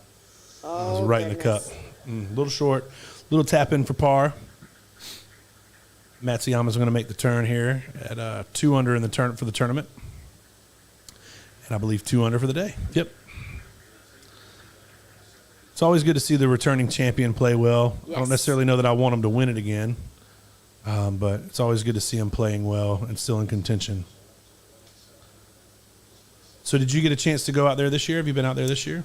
Oh, boy, funny story. So it's funny and it's not funny. Saturday, we had tickets to go to the ladies' tournament. The Anwalk. And we got out there about 10 o'clock. Mm-hmm. And it was amazing. The lots were already full. And we weren't expecting that for the ladies' tournament. I'd always heard they didn't have as many tickets for that event as... Yeah, that's what I've heard as well. Right. But then I heard later that... a lot of folks that didn't get to go last year, myself included, they had those awarded. Folks. Well, you got your money back, but then you were given the opportunity to rebuy. Correct. So you had those people plus people applying for the tickets this year. Yeah. So it was a full group, and that we went straight into the merchandise shop. Did our shopping. It was wall-to-wall people. Oh, I'm sorry. And the first thing on my list for someone else was a gnome. Right. So this is 10 o'clock. They'd been gone since before 8. So apparently that has been the hot item in the merchandise shop the last Which is a few trip. years. I mean, I really wish that they would limit specialty items like that, because somebody probably walked in there and bought 10 just so they can turn around and sell it. And I've seen them already on Facebook. On for sale. Facebook, eBay, whatever. Yes. Yeah, shirts I'm okay with because they don't run out of shirts really. I mean, they might run out of some sizes sometimes. But okay, because I get that because I buy a lot of shirts for my business associates, for other people. So I'm okay with them allowing that. But things like gnomes, I mean, who needs 8 gnomes? What a shot by Tiger Woods! Holy cow! 2 feet from the pin on 10 here. Great birdie opportunity for Tiger Woo. What a shot! But yeah, the gnomes, because I don't really care about the gnomes personally. I'm not a gnome guy. But when I saw one this year, I thought, oh, I like that one. We got one the first year they came out, but I mean, I don't have to have them. It's just kind of cute. I love the polo shirt with the logo on it. Right. But so we did our shopping, and I'm telling you, it was a madhouse in there. If you wanted something, you had to wait to make your way through the crowd to get there. So see, I don't do well with that. We came out, and I had said to my husband, let's go ahead and do our shopping first. Right. And then we'll just go check our packages next door, and then we can walk around the course. Well, we came out. We each are loaded down with stuff because we were buying for other people. JT's playing well, 3 under through 9 today. Got it to 1 over. He's on my team. All right. See, I didn't do the check thing. I went and I spent a bunch of money, about $1,500 on shirts. And other things. I'm going with him next time. I'll just add a couple to your tab. And so, and then instead of checking it, because it was supposed to rain on Wednesday, I was like, I don't want to check it and then have to fight and wait in the rain to get my stuff. I said, I just shipped it to myself. So they shipped. I was like, you're shipping this like $8. You're shipping it like 8 miles. It cost me $30. I was like, I just spent $1,500. What's $30 more? Well, exactly. To not have to walk around with a bag all day. A couple more hours, no problem. Right, no big deal. Well, when we came out loaded down with our bags, we went next door. It's shut down because they have reached their fill of packages. So now we've got all this stuff. There's no way to walk around the golf course with all that. With all that So stuff. we hightailed it all the way back to the car, only we never found our car. 2 hours, we were looking for our car, walking up and Oh, I thought you were meaning like it got stolen. Well, my husband was convinced at one point in time that our car had been stolen. Oh, Because he was no. convinced we were in this one particular section. A3 or we, whatever. We knew we were in D. I didn't realize how many D sections there were. Yeah, I was in D2. That's what's up. What's up, D2 fam? Oh my gosh. So, and I take great pleasure in saying I found the car finally. Oh, I love it. But I love it. by the time we found the car and got our packages in there, they were closing the course because the ladies was over at 3, so they closed the gates at 2:00. Ah, So there you go. So we spent time and money to go out there, to go to the merchandise shop, get frustrated, and go home. So I never did make it on the course. man, that's Yeah. brutal. So for those of you husbands out there that think your wives bring things up year after year, oh, that one's going to get brought up again. Definitely. For sure. Yeah. That's going to be brought up for decades. Decades, yes. I want to say some big love to some of our sponsors, Nancy Powell, Dirty Girl, Second City, Gun Roofing, that's with 2 N's. Don't forget that second N or you're going to go the wrong place.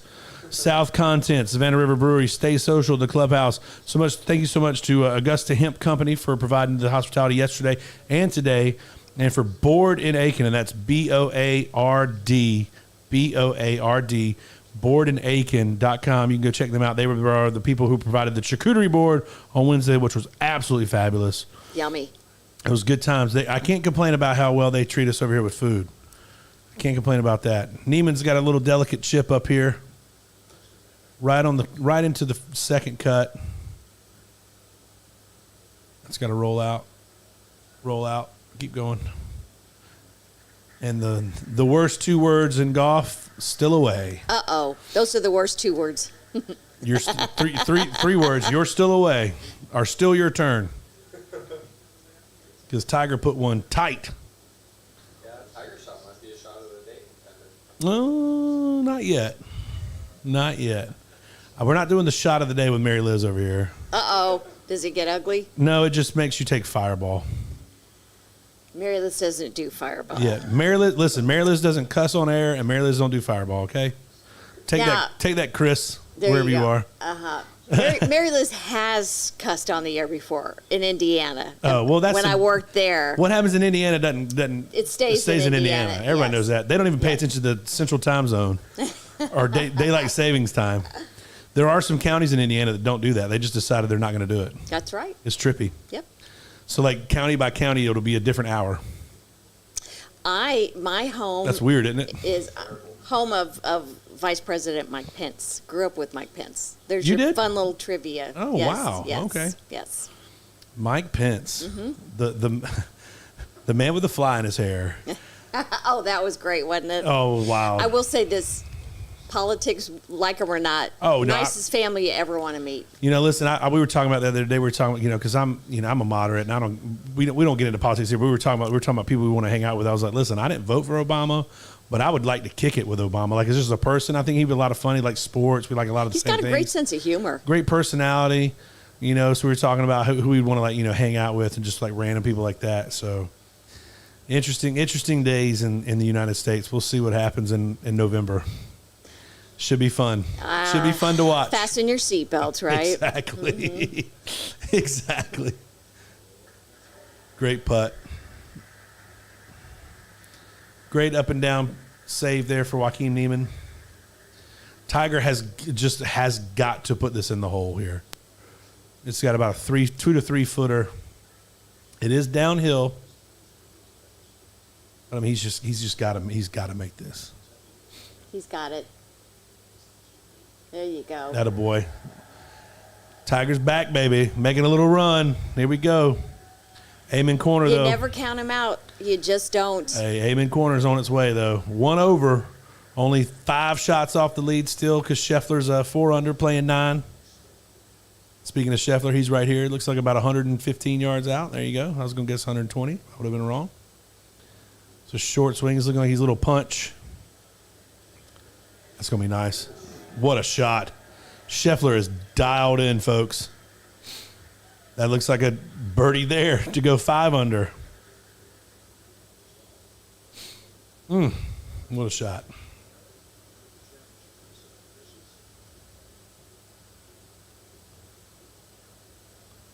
Good lag putt there by the Irishman. Hole Shane Lowry. 1 under through 11 on the tournament today.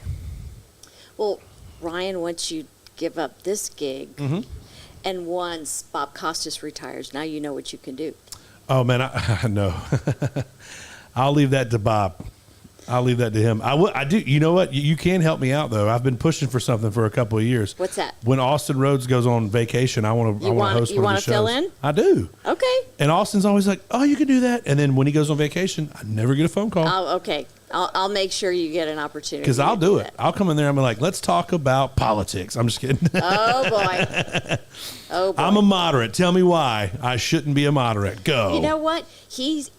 Everybody knows about his politics, Right. and he's had plenty of people fill in for him that are on the opposite end that of the is 100. spectrum. Austin catches a lot of hell, but I'm telling you, I've heard him. I listen to his show regularly when I'm in the car, and he gives people their moment. Yes, he does. You know, if you want to call in and you think he's the biggest idiot in the planet, he will give you your moment to explain your case. Yeah. Now, he might be a smart ass coming back at you. Oh, not Austin. But he's going to give you your moment to make your case. And if you don't take advantage, that's on you. Yep. That's on you. Yep. So I've always loved Austin Rose. We had a great time doing some theater for some kids. Storyland Theater with Barbara Feldman. Shout out, Barbara. So we've always had a good time raising money and doing some things for the children's. So Austin's always been good for me. Oh, yeah. And you know, if people need help, he's always the first one to step up and help out or try and organize something. So Austin's got a big heart. No doubt. He does. No doubt. Finau here on 9 here. We've got a par 4. It's a lengthy birdie putt. It's not likely. But those sometimes work out. Turn in. Hope's going to stay out. Great putt, though. Good lag. Nice little tap in. So Who could forget his little ankle issue a few years ago? That was painful to watch. And then he finished top 3. And yes, amazing. With a broken ankle.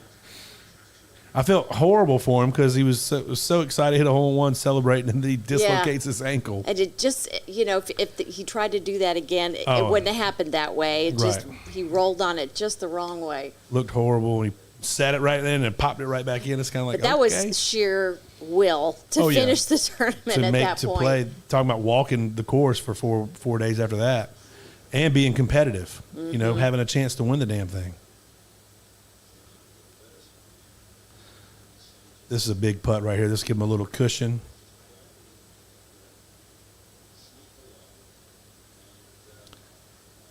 This would put him at 5 under here.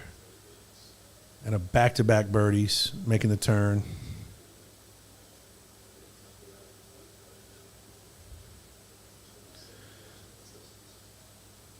And he's the new world number 1.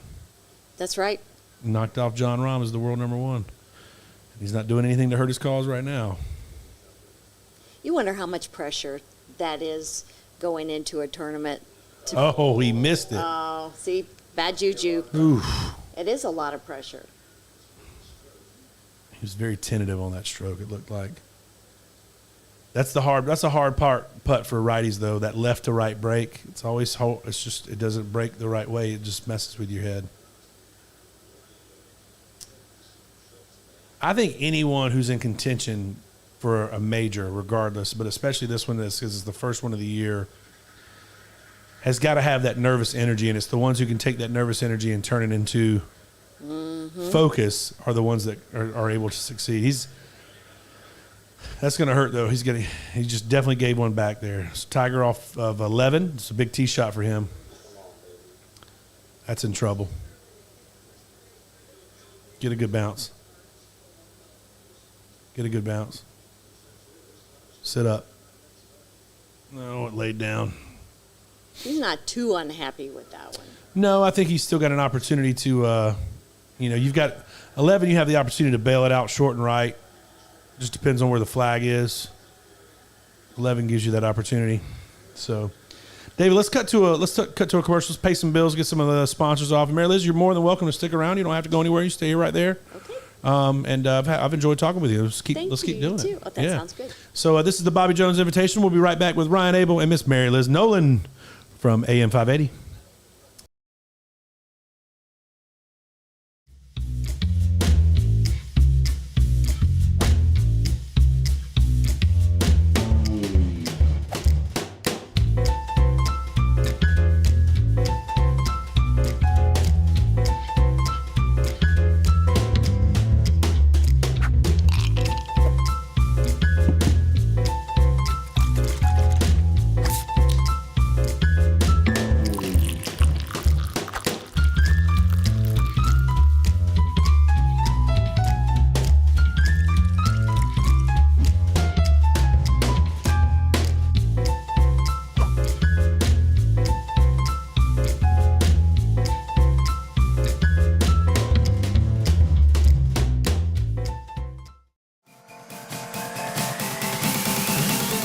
So, what does video mean to me?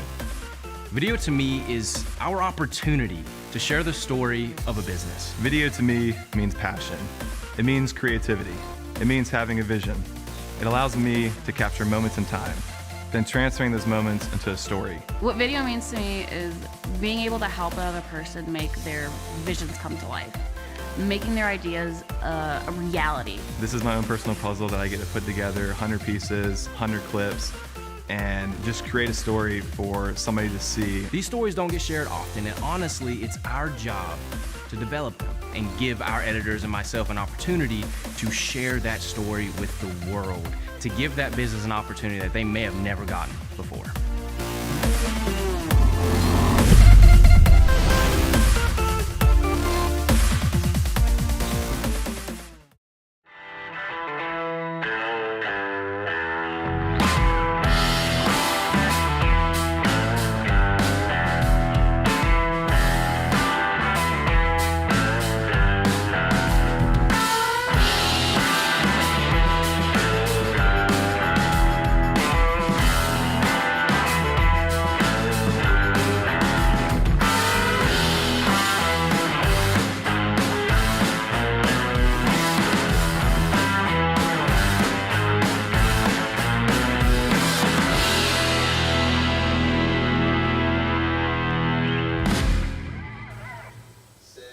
Do you want me to stay?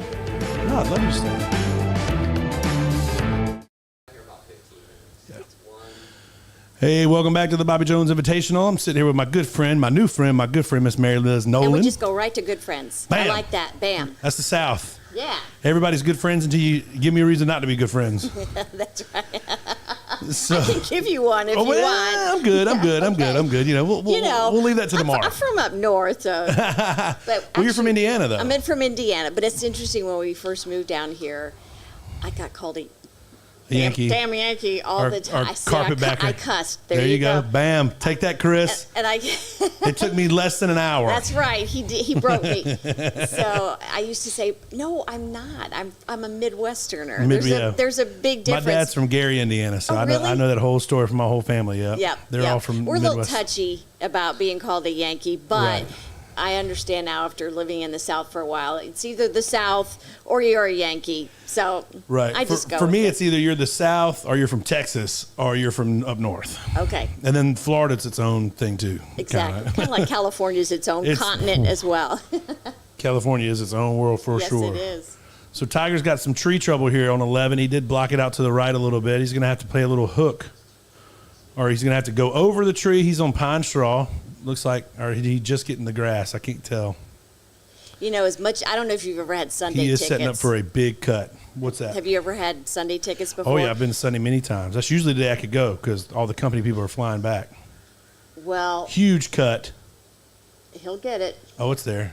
It's going to be short. Oh, look at the shot. Oh, get it up. Unbelievable. Get up just a little. Tiger is still Tiger.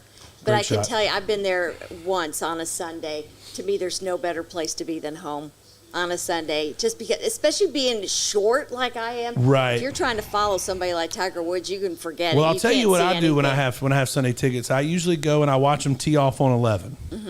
I watch the leaders tee off on 11, and then after 11, I haul ass to the car, And I usually get home to see them either making their approach to 13 or putting on 13. And then you get to watch 13, 14, 15, 16, 17, 18 at the house. Watching the finish on TV is you can awesome. just see everybody at the same time. It's so bad. It was like in 2005 when I was there on that Sunday. I didn't get to see the chip in.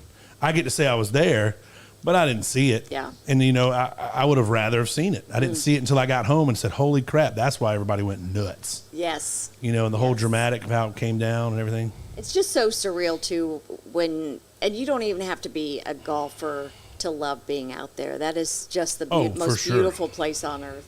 And it's so surreal to walk on that I try to tell people course. it's like utopia. It is. It literally is. I mean, you're on this 4-lane highway of Washington Road. Yes. With, you know, Hooters and Olive Garden, and none of those places are bad or anything, you know, Red Lobster, Chain Restaurant Central, and then Green Fence. And on the other side of that green fence is another Heaven. world. It's a piece of heaven Just right there. another world. Yes. So Daniel Berger, birdie's 12 to go back to even. He was having a good day yesterday and kind of fell apart on the backside, but he's only 4 shots off now. Matsuyama for birdie on 10. It's going to be a little right to left swinger here. Let's see if he gives it enough. Looks like it's going to be short. So Matsuyama's got about a 2-footer for par to bring him back to what needs to be.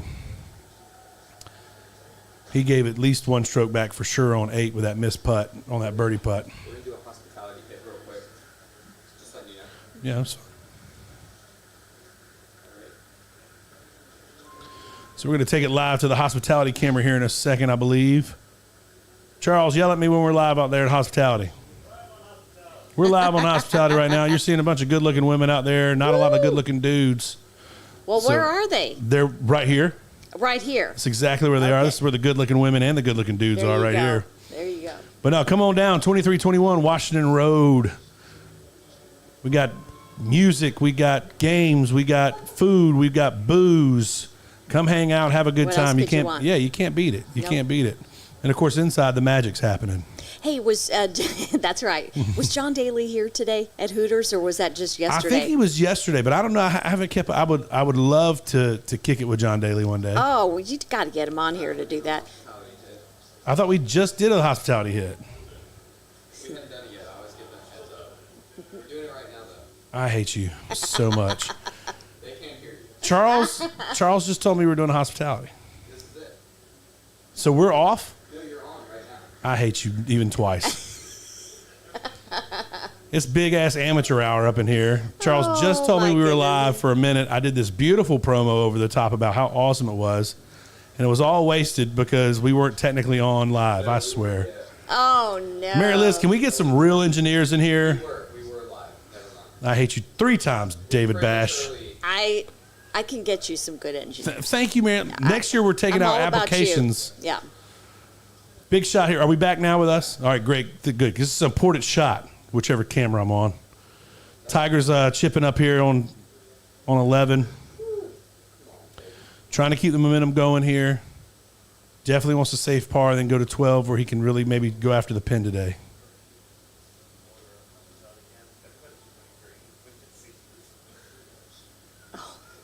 Great chip. Settle. Settle. Settle. Does he like it? I think he would like it a little closer, but I mean, that's definitely makeable. This must be a hole-in-one. Stewart Sink, 8 over. That's only one reason to show him. It's either really close or in the cup. Let's see what it is. Oh, this is going in. Oh, look at that. This is going in. Oh, my gosh. Butter. You are so right. Oh, Butter. my gosh. It's the only reason to show somebody who's 8 over. Well, he's 6 over now. Yeah. So we've had one ace today. Yeah. That's the first. That's the shot of the That's day. it, right That's the there. shot of the There day you right go. there. So Shut- does he have to do it now? David, get over here and take this shot because I'm not drinking Fireball. I'm not drinking at all either. Charles, hit us up with the cue. Hit the cue for the shot of the day. Stewart Sink with an 8-iron on 16 drops in an ace.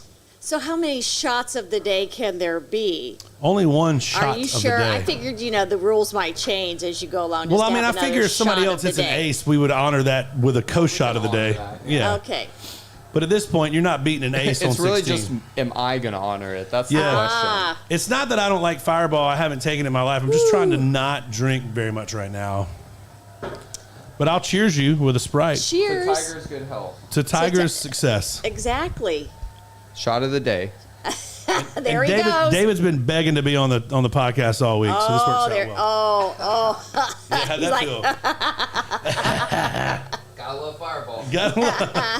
Hey, Fireball's not bad. I mean, there's definitely worse whiskeys to shoot for sure. Oof. Yep, that'll have to bypass me. I'm sorry. Yeah. That's right. No.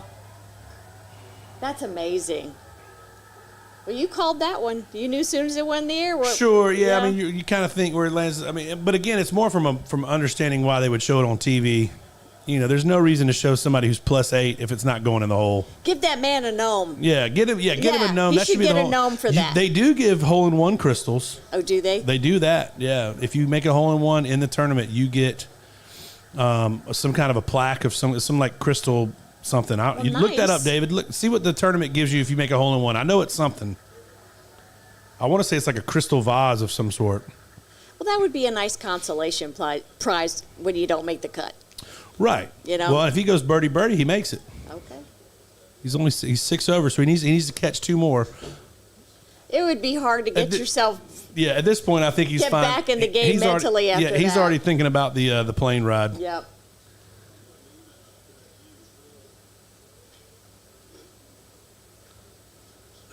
That's an absolute great lag from there.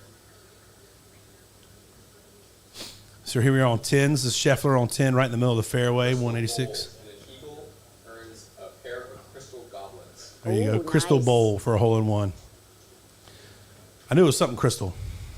Very good. Yeah, I have a bunch of wasteless knowledge. I think we all do. I do too. I didn't know about the goblets, though. That's cool if you get an egg. Little caw.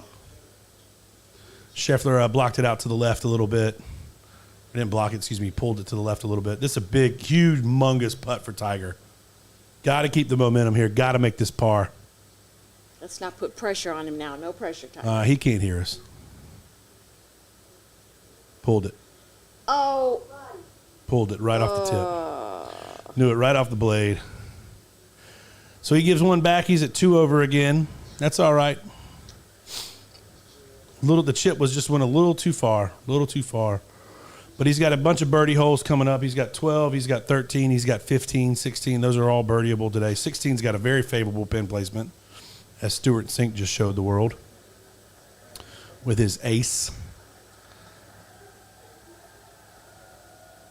Yeah, Tiger, I watched an interview with him this morning, and he said the fan reaction to him, you know, when he first came out yesterday was just so overwhelming.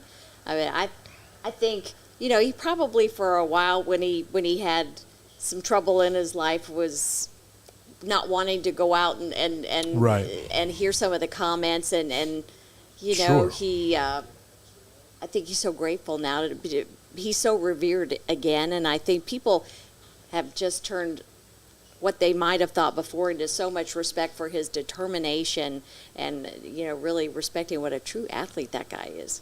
Right, and I think, you know, a lot of things in life, America loves a comeback story. Oh, absolutely, I mean, and he is a great one. Maybe more than anywhere right. else, you know, and you know, he was so worried in his early life. He and his team and his group were so worried about his image that when he built it on that glass house and it all came tumbling down. Yeah. I think this time around he's been way better about building it not on what he wants people to think of him, but that he's comfortable with. You can think what you want. You know, I'm going to be me. I'm going to be Tiger. Mm-hmm. And to show more of that, you know, human side with his. You know, I think having kids does that. I think having kids and having them grow up. I was going to say, I think he's grown up a lot. Has him do that. Put his priorities in the right place. Right. You know, and that, I think that's a great thing. And it's great to see that his kids are able to watch him play still at an elite level. I think it was a great moment for him when he won in 2019, just to walk up to his kids. Right where he would normally greet his dad. Yeah. Yes, and to have his children look up to him and admire him. Right. You know, and I think that was kind of like the beginning to watching a new and improved Tiger. No doubt. And where he is at this point. So, No, I agree 100%. I think we're all pulling for him. Yeah, I mean, everybody probably other than the competitors. Yeah. I don't think Scotty Scheffler's pulling for him right now. But, no. And you know. have to wonder too, coming into this week, some of the comments you heard was, is anybody playing in this tournament besides Tiger? Because everything was about, is Tiger playing? And all the focus yesterday has was been like on that. Tiger. Tiger finished the course. He finished his round. And ESPN just showed him walking for like 3 minutes all the way into the tent. I was like, ain't no one else is on the course swinging a golf club right now? So you have to kind of wonder, are the rest of the players thinking, dang, I've worked hard to get here as well. I think maybe somewhat, but I think most of them get it. I think most of them are proud of him and how hard he's worked. Well, and it's that. I think it's game respects game, and it's like the same way when in Kobe's farewell season or when Jordan was going out. Even though Jordan wasn't and Kobe wasn't the Kobe or the Jordan of that, they would show the flash. They weren't consistently the dominant player, but they could still show that flash. And when you got a chance to see it, big miss there by Cam Smith on the 12th. That's going to be a bogey for him. But when you got a chance to see it, where Kobe broke 80, I think, like his last game, and MJ dropped 56 when he was playing with the Wizards in the Garden. Like those kind of things, you're like, man, it brings you right back to when they used to do this all the time. Right. I think they like it too, because that's who they grew up watching. Right. That was their Jack Nicklaus, or in my case, when I was growing up, watching golf, Tiger Woods was on the tail end of me. I was in high school when he broke through. But I remember watching, Payne Stewart. Mm-hmm. Davis Love was one of my favorite players growing up. Yeah. Georgia boy. So, and then that next wave was Tiger, and then you had the Rorys and the Rickies, and have you ever now you have the new wave. Have you ever wanted to see Tiger break Jack's record? I loved Jack Nicklaus. My dad was there in '86. I was there in the 90s. I don't remember what year it was, 95 maybe, where he made a run and he finished in the top 10, but like he was there. He was in the tournament. I've always loved the Golden Bear.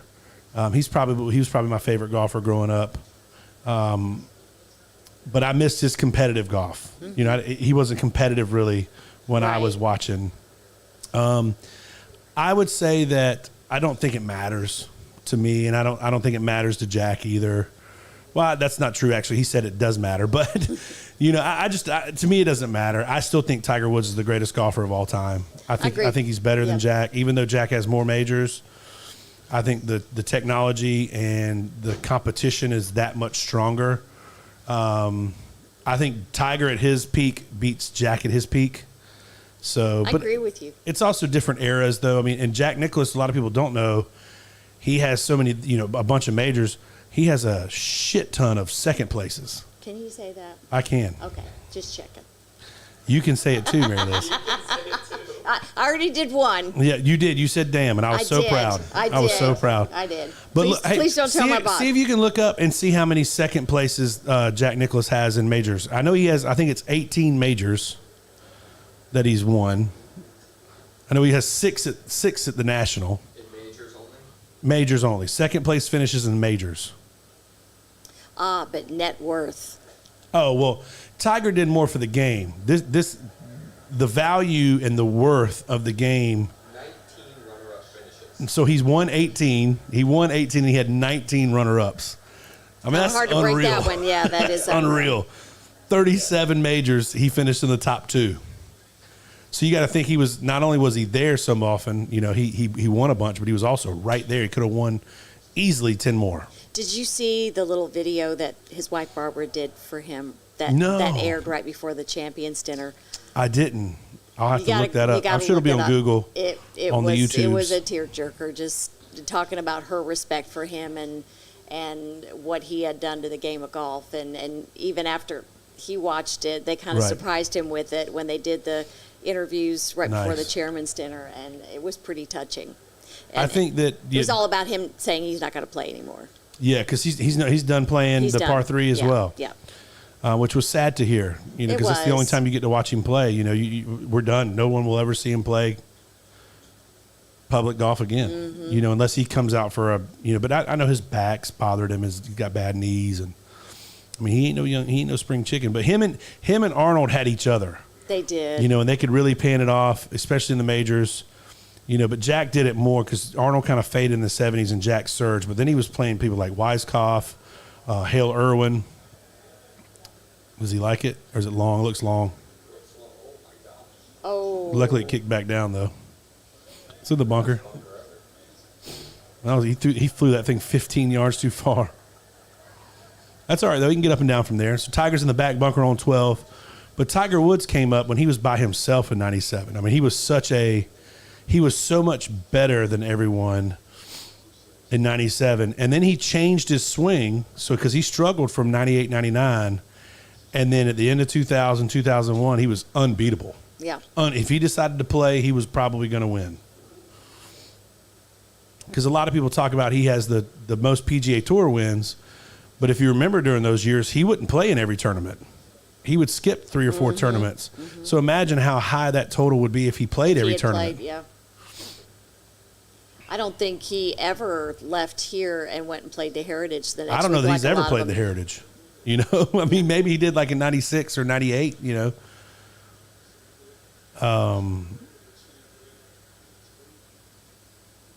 I just think about how tired he must be because just trying to get, you know, back to the way you were, and he's got all that hardware in his leg. And right.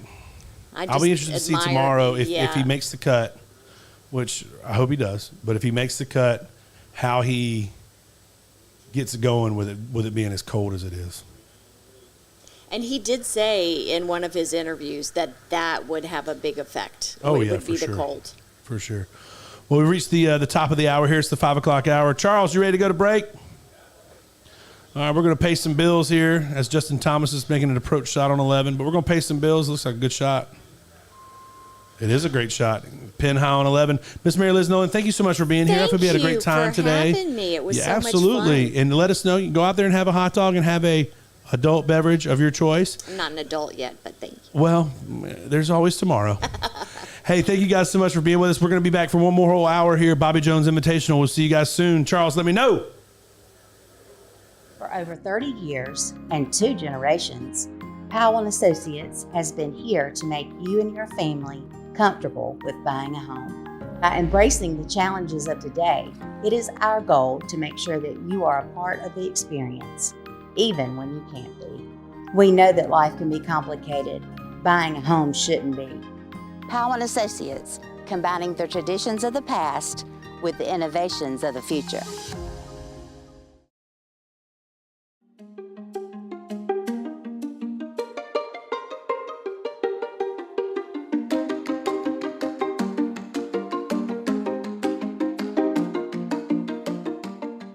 One night we were hanging out at Casey's and probably having meat and cheese. Probably. And definitely wine. And started thinking about how cool it would be to start a charcuterie business so you can get a little bit of everything instead of just one meal or one big sandwich. You can just kind of pick off the tray and get a little taste of it all. Crowd pleaser.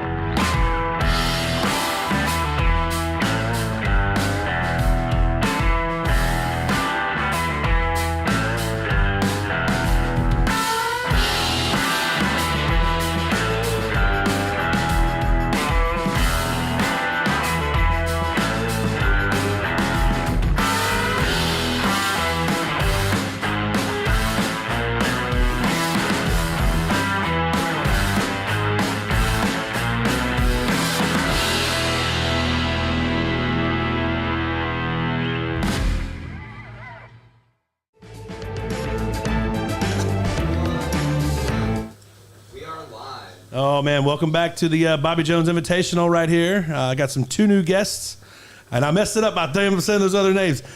Hit me with your names. Robert. Yes, Robert. Jim. Jim Christian, yeah. Damn, Jim Christian, bam. Yeah, And this is my man Robert. This is Savannah River Brewing Company, and they're here. They brought me a beer, so they know the quickest way to get to my heart. Cheers, friend. There you go. Cheers. No jacket required. Brewed right here in Augusta. Yep. Bam, love it. Pilsner. Fresh can too. Yep. Did you brew this one? We brewed it and we canned it today. Right off the canning line. Quite Fresh beer is the literally best beer. Fresh. This beer is 1 day That's old. Yes. Not even a day. A few hours, man. Yeah. Tastes good to me. There you go.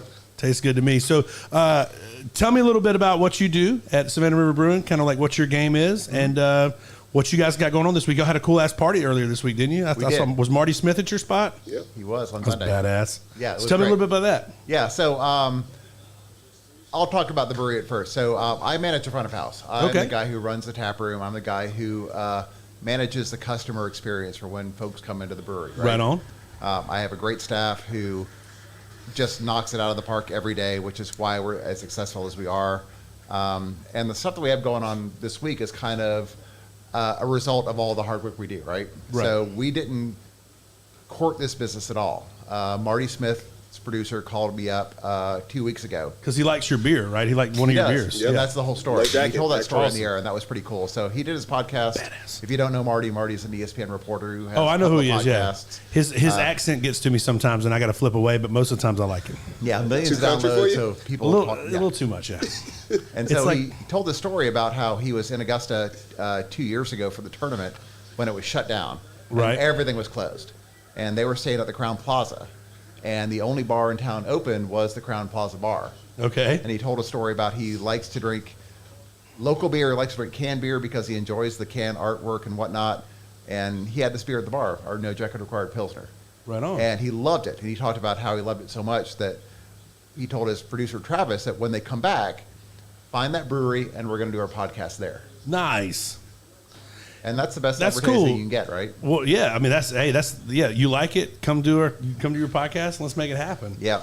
And he's got a big following too. I watch a lot of his True South stuff on the SEC network. I'm a big South Carolina Gamecocks fan, so My daughter's graduating in May. oh, there you go. You know, Tiger Dogs. gave another one back, Yeah. 100%. so We we get need to see to him. we need to keep him around for the weekend. Oh yeah. Yeah.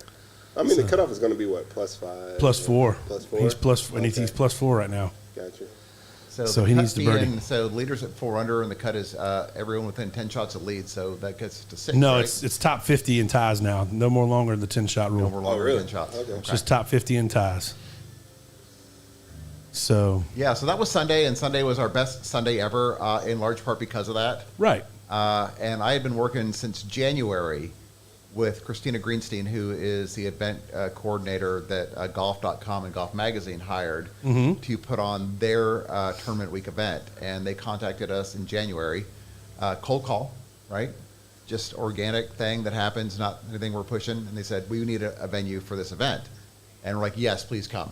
Right. Can't say no to that. Right. Sure. And so it seems like a simple thing, book the event, have them come in, but it's been this 3-month process of constant talks every day, phone calls every couple of days. Making sure that you got what they ironing out need. all of the details. And it was amazing, man. They came in and set up Tuesday morning, 6-hour setup. They loaded in a Foresight golf simulator, which was really cool. Set up AV. They did a couple of podcasts over the 2 days, the Subpar podcast, and fully equipped. Claude Harmon III, if you guys know Butch. This I know is his who son. Butch Harmon is. Yeah. Yeah, so Claude is a world-renowned golf instructor. His dad is Butch Harmon, who was Picks Tiger swing. Tiger's formative golf coach when he was first turned pro. When he won the probably Slam. Before that, exactly. And so we had these podcasts going on, and all the marketing that they do, promoting the event, talking about our space, Right. talking about the brewery, getting all these folks to come in. So tell the people where your space is, where you guys located. What's your address? 813 5th Street in downtown Augusta. We are a 10-minute drive from the National, and it's a legit 10-minute drive, not Right. a Masters Week 10-minute drive, Right. because it's easy to get there. Right. Well, cool. So how many beers do you guys brew there?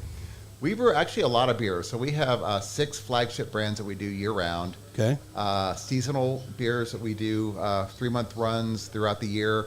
And then at the tap room especially, all these small batch experimental recipes. Right. Where we put a couple of kegs on, we try recipes out, let our customers come in, try them, give us feedback. Sure.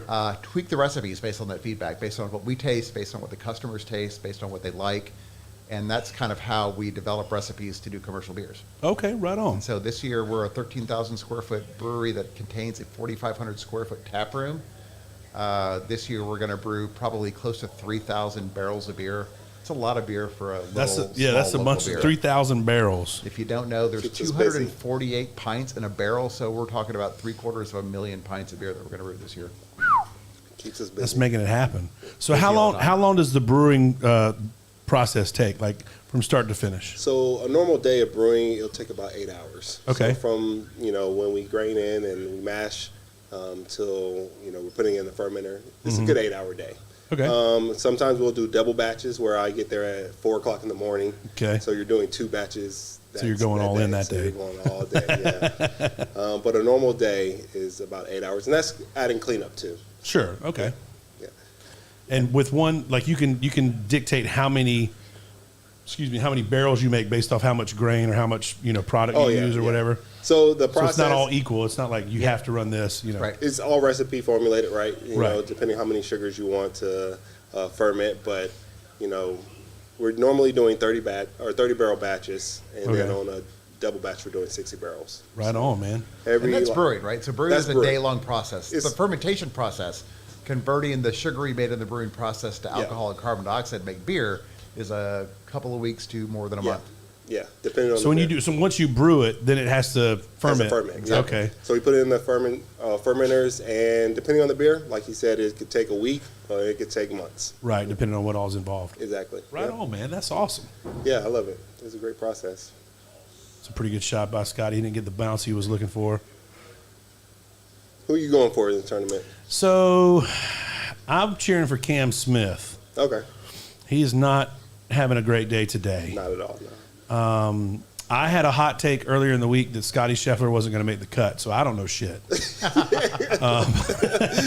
And he still may not. He's a leader right now. He's the number one leading the tournament. Leading the tournament, and you say he's not going to make the cut. Well, a lot of times though, people who come in hot, number one player in the world, they play like crap at the National. True. No, I get that, but it's not looking good for your hot take. No. I'm also a big fan of Harold Varner III. I like him a whole bunch. Yeah, definitely. And it's cool to see Hideki climbing up the leaderboard today. Yeah, Hideki had it going on, man. He missed about a 4-footer on 8 that would have put him to 4 under. Okay. And then he bogeyed 10. Okay. So now he's 2 under. He's back to 2 under. So he's still 2 under for the day because he was even yesterday. Yeah. I mean, he came up, and Neiman is doing really fantastic. That better sit down. Yep. Snap. I'm a fan of.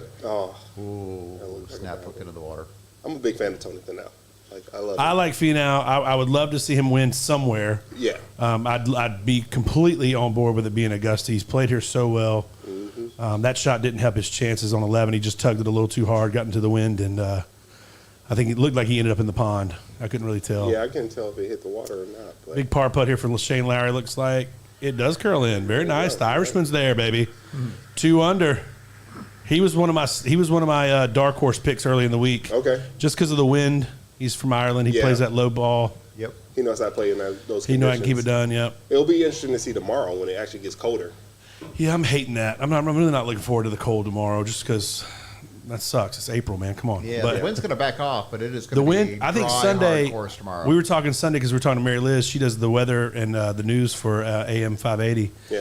She said Sunday's supposed to be like 72 with almost no wind. And I'm like, hell yeah, people are going to go low. Yeah. But as much rain as we got the last couple of days, with that wind and that dry weather, it's going to be a hard course to play. Waiting on 13 probably because everybody's waiting to go for it. Yeah.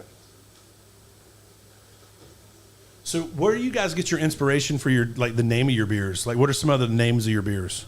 Like, No Jacket requires a great name. You're in Augusta, makes all the sense in the world. I don't know if that was the play. It's a collaborative process, and so one of my favorite parts of my job is this exact thing, right? This whole collaborative, creative thing. But the beer names come from a couple of things. It's either definitely Augusta centric, or it's this nerdcore thing. Just straight geek culture. Right? So we have this geek culture thing. Our GM, my boss, is a Warhammer 40K player. If you don't know Warhammer, it's like D&D on steroids. These grown men building these models and painting them. And I don't judge anybody, right? I mean, whatever he wants to do, I don't care, And I think so. My thing is, we're all nerds. I'm a nerd about something, but we're all nerds about different things, right? I'm a nerd about football, college so football. It's either Augusta-centric, so we have the Savannah River IPA, obviously, the Finnissy Swamp Thing, our fruited sour that is, the story is it's the monster that comes from Finnissy Swamp, which is the South Augusta kind of man-made, beautiful swamp, but it's a man-made swamp, and it's gorgeous. Right. Dynamite Brown Ale, which is an ode to James Brown, of course. Yep. And then we have Dungeons and Flagons. Okay. We have Dungeons and Flagons? Yeah. Yep. And you'll be surprised. Like, we'll go to beer festivals. As it were. Yeah, we'll go to beer festivals, and you'll see people come up and be like, I love that name. And you're like, of course they're they do. big Dungeons. Well, sometimes I'll drink a beer because I'm don't beat me up, okay? In my life, I'm not a beer connoisseur by any stretch. Yeah. Right. And I'm a very safe beer. Yeah. Like, so I would never go out and be like, oh, hey, this random beer that was brewed here, give me that. Right. And I don't really know the difference between Pilsners, blonde ales, all that jazz. Oh, it's an IPA. Great. What? I don't know. That's not my thing. Okay. So I'm a Bud Light guy. Don't judge me. Don't judge me. I don't. But I will tell you, I don't judge you, man. And I'll take it. I'll take the judgment. As a brewer, you should appreciate those beers, though, right? Yeah. But I like names. I like cool names. Like, so the other day, I tried one that I would have never tried before because I like the can, and I like the name. It was called Wicked Weed. Okay. Yeah. And I don't even know who brewed it. No, Wicked Weed is the company. Yeah, that's a brewery. Well, see, there you go. Yeah, that's no the clue. company. So Yeah, the beer might actually be called something else. Yeah, but I was like, Wicked Weed. Right. That sounds cool. Yeah. And it's a bright ass purple can. Yeah. I'll try it. I did not like it, but I tried it. What do they care? They got their $7. It was like 7% too. That's the other thing I don't really understand. Like, what's this for the percentage? 5.3. And we'll compare that to a Bud Heavy is 5.0. Okay, Bud D's. That's what I call it. There you go. Yeah. Bud D's. Yeah. What's Bud Light? Like 3 something? About that 3.2 or something. Sure. Man, look at me know what's up, David. David's a connoisseur of light lagers, no doubt about it. Oh, yeah. And so, and this whole story you're telling is like exactly my beer story. I know a lot about beer. Mm-hmm. No one knows about the beer certification program. Everyone knows about the sommelier program for wine. There's a program called Cicerone for beer. I'm a level 2 Cicerone. I know a lot. I don't brew beer for a living. Yeah. People think brewing beer is a sexy job.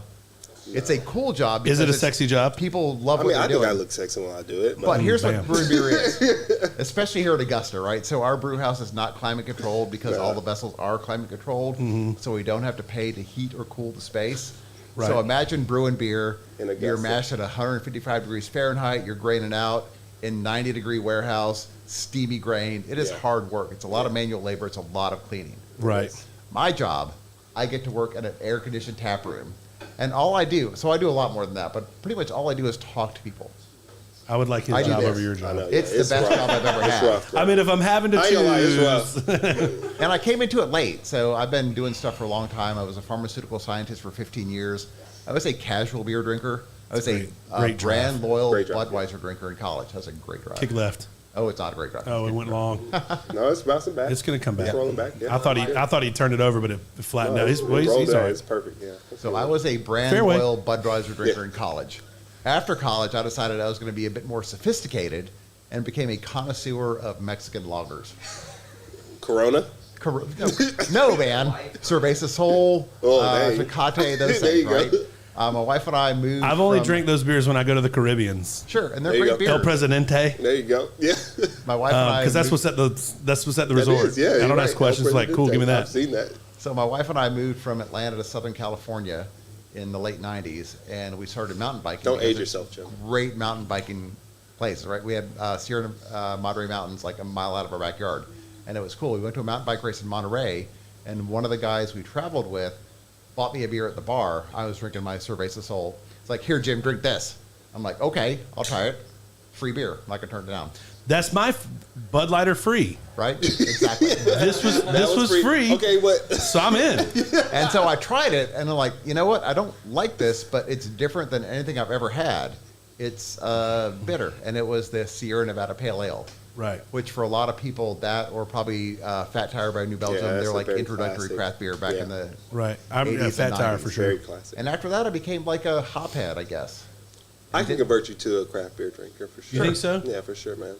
Everybody has a taste. You just have to like. That's for sure. I don't doubt it. I just think like for me, I don't know. I'm weird. I'm not a big drinker, regardless. Okay. Like I don't like. That's not how I de-stress. Like some people are like, oh, I just got to get home and have a beer. Right. That's not me, and I don't like drinking alcohol with my food. Okay. Because I like to just drink water. Okay. So I'm weird. I know. Do you want to taste your food, or? I do. I am clearly a connoisseur of food. I don't know if there's like a fancy title for that. There but, might be. I don't know. Gourmand. You're a gourmand. You know, it's called overweight. But you could maybe say it with a French accent. Overweight. That was lovely. That was a great shot. Who was that right there? Oh, Kiz. Yeah. With a big, huge dip jaw in his mouth. I like it. That's an dip. Aiken boy. That's a big old dip right there. I don't know where he is for the tournament. Look at where Kiz is. So Willett's back to 1 under. That's leading the tournament. Scotty Scheffler still. Willett fell off real quick. He did. He kind of fell apart a little bit, but he could get it back again. Man, everybody's so close. It's gonna be a real close Masters, I think. I want to get Tiger down to at least 2 under. I mean, at least 2 over going into tomorrow if he can get there. Yeah, that'd be good. 2 over, he's in striking distance. He can maybe shoot low. But I mean, he's Tiger. See what happens. Yeah, I think anything can happen. Anything can happen. But yeah, people have this idea that beer is either light beer, dark beer, lagers, or IPAs. There is so much to beer. Oh, So man. many Depending on who you talk to, 85 to 150 different styles of beer. Right. There is all kinds of stuff. If you don't like hops, there are the Belgian beers that are all about the yeast, that are sweet and spicy and gorgeous. Big, dark German lagers are sweet and lovely. Yeah. And I know you said you don't like to drink with your food, but beer is like the best companion to food. See, that's what people say. That's what people say. But I like, and I've gone to many dinners like that. Like my buddy used to be a part of Pineapple Inc. downtown, which I know they're going through a little transformation. But I have like Sean White with Frog Hollow. Like he's a big beer guy. So like I've had people who be like, this beer should pair perfectly with your beautiful blah blah blah, and I'm like, oh, okay, cool. Nope, sure as hell don't. Right. And I'll just take my water. There you go. Beer is definitely very unpretentious, but it can be like that, right? That was a replay. That was a replay, yeah. One of my favorite Pretty sure that was week from last stories. Yeah, I don't think that was from the shot of the day was going to be Sink's. Sink's. Oh, yeah, we already did a shot of the day. Yeah, that's Sink's. Sink's hole in one. You're not beating a hole in one. Yeah. It's either a hole in one or somebody can dunk it in for an albatross. Yeah, exactly. That'd be the only thing I'd take over that. Yeah, no, Sink's hole in one is going to be. Well, so how long has Savannah River Brewing been around? How long have you guys been around? A bit over 5 years now. Yep. 5 years? And things are trending up. You said you were having some of the best, Sunday was the best that you'd had. Man, it's awesome. Sales are going great. Yeah, so in the market we're expanding our market. So right now we distribute throughout the entire state of South Carolina and the eastern half of Georgia. We've just picked up very far north Atlanta, so North Gwinnett, Athens, Dahlonega, which are really cool markets. And so we're distributing great. And so the stuff that we talked about earlier with the organic stuff, Marty Smith talking about our beer on the air, that's only going to enhance that. But in the tap room especially, so COVID was a weird year for us. For sure. But even that COVID year, we pivoted the entire marketing plan. So for a couple of months, we only sold to-go beer. And then even after we reopened, pulling half of the tables out and reducing seatings. Through that whole weird year, we were still only down from 2019 for taproom sales by about 5%. Last year, our best year for taproom sales by 57%. Big jump. And then this year, year to date, this year over last year, our big record year, we're 40% over that. So just we're growing, doing really growing. well. Yep. Scheffler did, in fact, save his par on 11, so he's still 4 under. What does that mean? 5 minutes until a win. Till we take a break? We're like, what? All right, high five. High five, yeah. Exactly. Right? What does that mean? Thanks, David. I'll take a break when I want to take a break. That's right. Okay, clearly we're in charge. Not really. No, we'll do that in 5 minutes. I'm watching the time, buddy. I'm watching the time. So, all right, so this is a weird question, and feel free to shoot this down immediately because I'm all right with it. All right. So, I have a thing that I do here in town. It's called Going South. It's a Southern rock and roll band. Okay. Yeah. We do a tribute music. I do a fundraiser every year to raise money for Camp Wonderland, which is an autism fine arts camp with the Augusta players. Do you guys do short batch runs named after things? Could you do for my show at the Miller Theater in April, on August 20th? Plug. Could you do a Going South beer that we could just sell that night? So I can't commit to that because I'm not the guy who makes that decision. But that being said, I'm all about it. Sure. Yes, okay. So things like that y'all are open to things like that if it makes sense. Yeah, we did a beer called Happy to Help. For Happy. Well, it was for Happy, but it was actually for pork chop. Yeah, Exactly. pork chop. And Yeah. it was a I bought that beer. Yeah, good. And so that was one of those. I have a things 6-pack. where- I didn't even drink them. I bought it just because it was a collectible to me. It looked cool as shit. that would be actually cool. Yeah, I have the complete perfect 6-pack. I might have been a 4-pack. I don't remember. No, it was 6-pack. 6-pack. Yeah, it was a 6-pack. Yeah, hold on to that because that'd be actually I'll really hold, cool. Hold on to it. Yeah. So yeah, I have a lot of I have a lot of his stuff. Like I have a lot of his paintings already, so it works well with my art. So like, why we can't commit to it like from a timeline perspective? Because you said it was in May. It's in August. In August 20th. in August. Actually, August might work. To be honest with you. The only thing about it is so like our colors is orange, and I don't care what you name it. You can name whatever you want. I'll let you guys name it. But I just think it'd be really cool for a Southern rock band to have like an official beer. Yeah. And like the official beer of Going South. This is when you want to get hammered. This is how we get hammered. That'd be actually really cool. I mean, it would be one of those things where we could bring y'all in and you could brew with us, and we can do it. We can do the whole thing. We'll do the whole thing, and then I know I can talk to the miller and make sure that they carry it. Yep. We can do a little run. Yep, that'd be something that we could. Anyways, talk I was to just Jim curious. about. I've always thought it'd be badass to have a beer. So like also, not named after me, I've named after a band because I'm not. Depends on what kind of beer you like. I'm just kidding. I could care less. I want it to be orange, kind of. That's our color.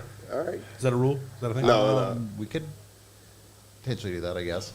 I don't know. I'm not in charge, but the point is. But also, plug. If you play in a band, we could have happen. music at the brewery all the time. Right.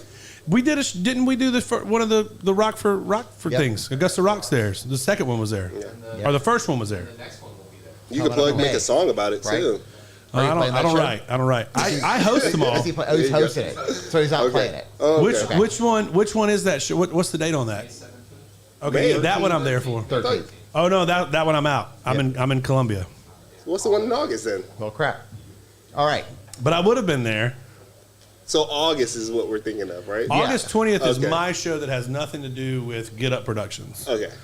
But they'll probably sponsor like they always do. Right. I'm gonna consider that a contract. It's a thumbs up. Everybody saw it. I have witnesses.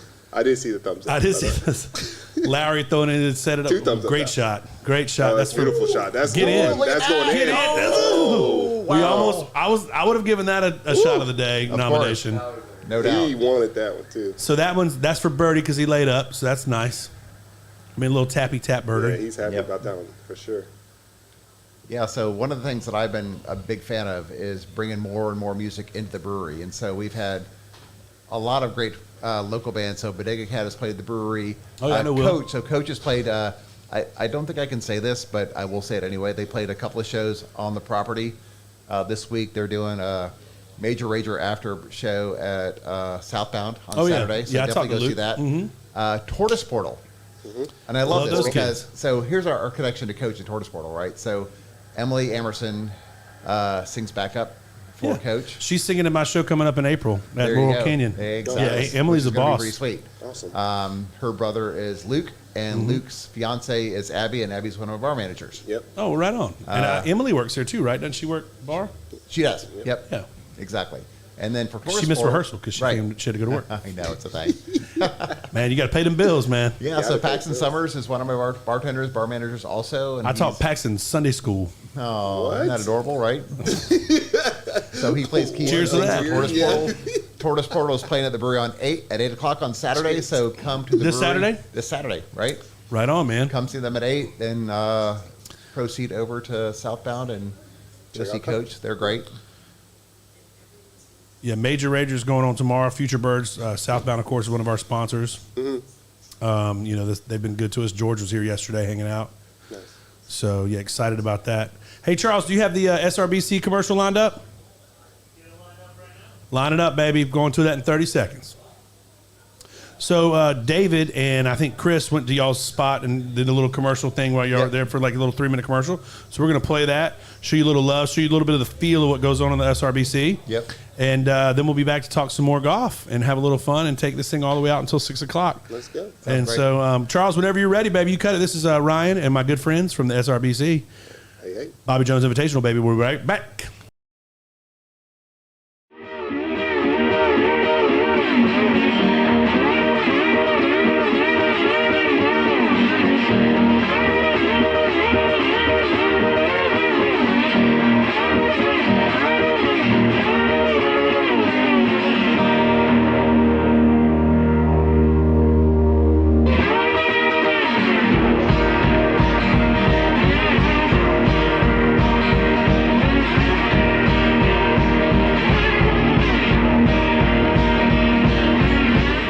Jim Christian. I'm the taproom manager here at Savannah River Brewing Company. We are a 13,000 square foot production brewery with a 4,500 square foot tap room where we serve amazing beer. We also brew it. We like to think of ourselves as a community center that brews beer. We are all things for all people. We are at 813 5th Street in the heart of downtown Augusta. Our Masters Week hours, we're open 7 days, noon to 10 p.m. Monday through Thursday, noon to 11 on Friday, 1 to 11 on Saturday, and 11 till 9 on Sunday.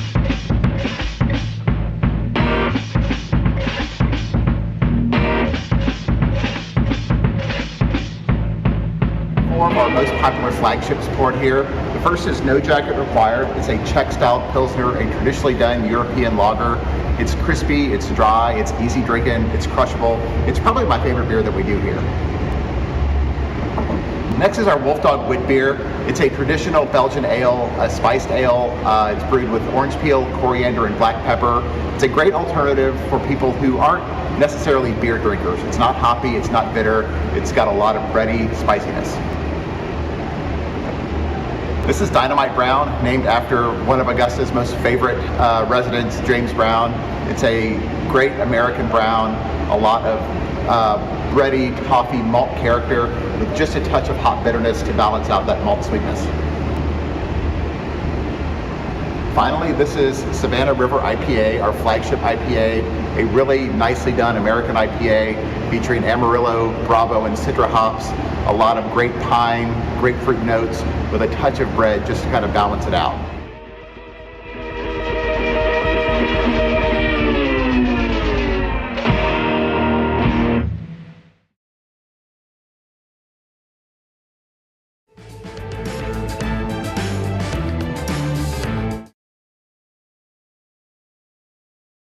Got our last 30 minutes. We're here with the boys from SRBC, Savannah River Brewing Company, and I've just pounded this No Jacket Required. How you like Well it? done, sir. It tastes different taste, but the Pilsner. I'm not normally a big Pilsner fan, but it's good. It doesn't have a bad aftertaste, which is beer. what normally happens to Pilsners. You are a Pilsner fan because you drink Bud. Exactly. Right. Well, I drink Bud's a Bud Pilsner. Light. That's Okay, still a but this Pilsner. is what that beer aspires to be. This is the goal for Bud Light. This is Kind the of goal. is, right? Kind of. Yeah, this tastes. I mean, It's I like like it. that, It's good. but flavor. Right. It's Bud Light. So with imagine flavor. Bud Light, but it tastes like something. Yeah. Yeah. Imagine Bud Light, but with not so much water. Well, and so that's the thing, right? So there's Scheffler talk about Birdie's those being- 12. Wow. Yeah, it's great. Big. That's a big. Yeah, That's big. right there. Yeah. That's real big. Yeah, Scheffler's kind of putting a little distance. Yeah. Definitely. So hopefully Tiger can get it back together, man. We need Tiger to do something. I didn't see where his shot on 13 ended up. Yeah, I didn't see that. I don't So know. we've also got our buddy Ben's in here right now.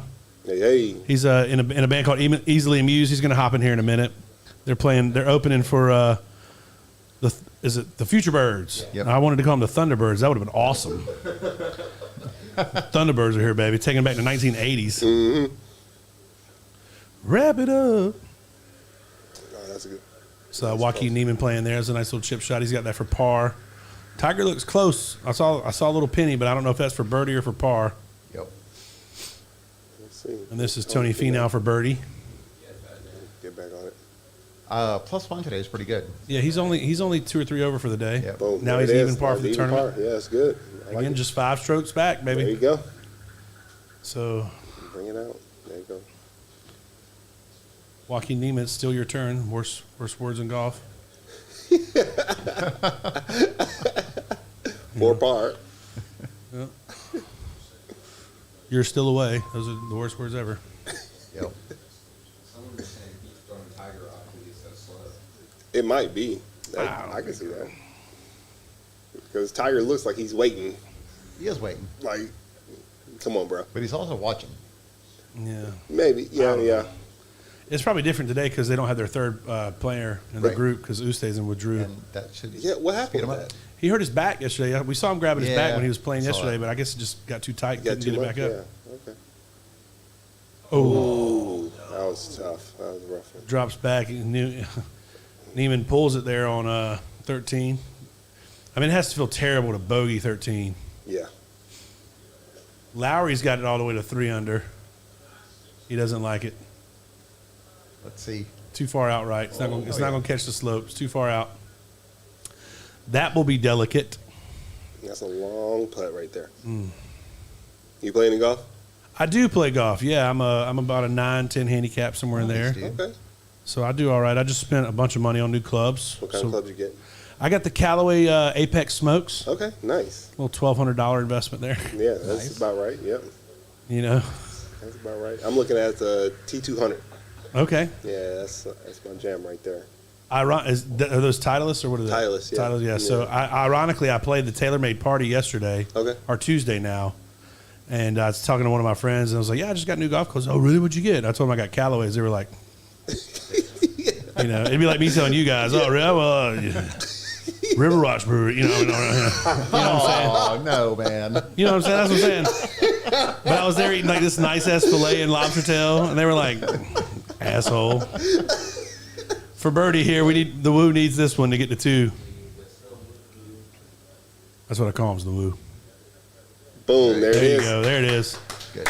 Going to 14. We needed that birdie, boys. There you go. Put a little cushion between him and the cut. Yeah. So. I mean, so to you guys, imagine, like, he got in a car accident and, like. Yeah, they almost had to amputate his literally. His leg a year ago. Yeah, 16 months. What if he has, like, bionic legs under there? We don't even know. I hope what if he they does. actually did amputate it? I hope he did. I hope he goes up to the championship trophy. He pulls his legs up and shows it's us just like titanium legs. alloy Yeah. down there the whole time. That better get left. Get down there. It's gonna get down there. It'll get down there. It's not gonna be a great shot, but it's a good shot. But what, like, a good, like, promotion for Hyundai? Like, Tiger Woods crashed. And it's fine. And he's fine. He should have died, honestly.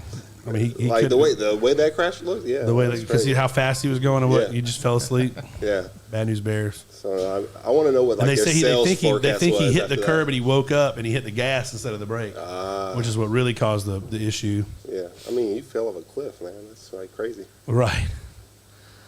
This looks like, is this Matsuyama? Looks like, I can't tell. Yeah. Yes. Oh, yeah. Yeah, that's exactly him. that takeaway. Because they have such a slow, like, wind up. He does. Out to the right. That better It's get such right. a slow Get right. windup. Get right. Stay right. Oh, Rays Creek. That's tough. Well, That's not good. too much rain to play it out of there this week. So you guys, you said you distribute all over South Carolina, Eastern Yes. Georgia, and you just signed a deal to get in North Georgia.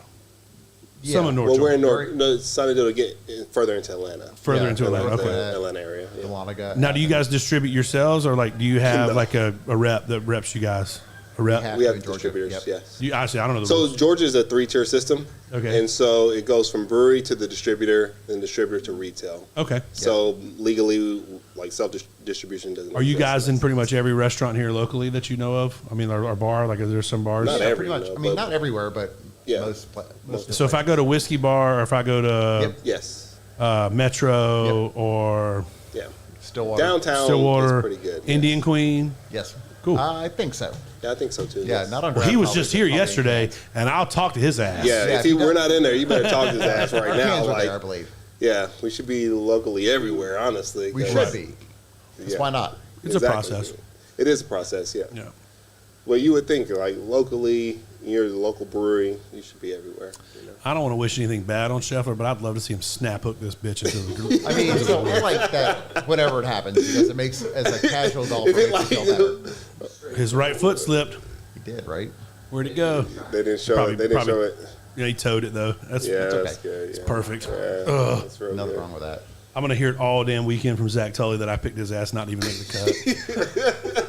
Yeah, so that's miserable. I don't know. That was not a good choice. My Listen, friend. listen. Sometimes you got to go the Stephen A. Smith route. You just got to That's throw it. some shit You against the literally wall. went to Stephen A. Smith. You went. Just got to throw it out You there. went Skip Bayless on it. Hot take, hot take. That's Yeah, flaming hot yeah, take. Exactly. Right. Yeah, the thing you're talking about are we in all the restaurants? And we sort of know, we kind of don't know. It's the thing we fight all the time because we have a sales staff, but imagine having salespeople that can't close sales.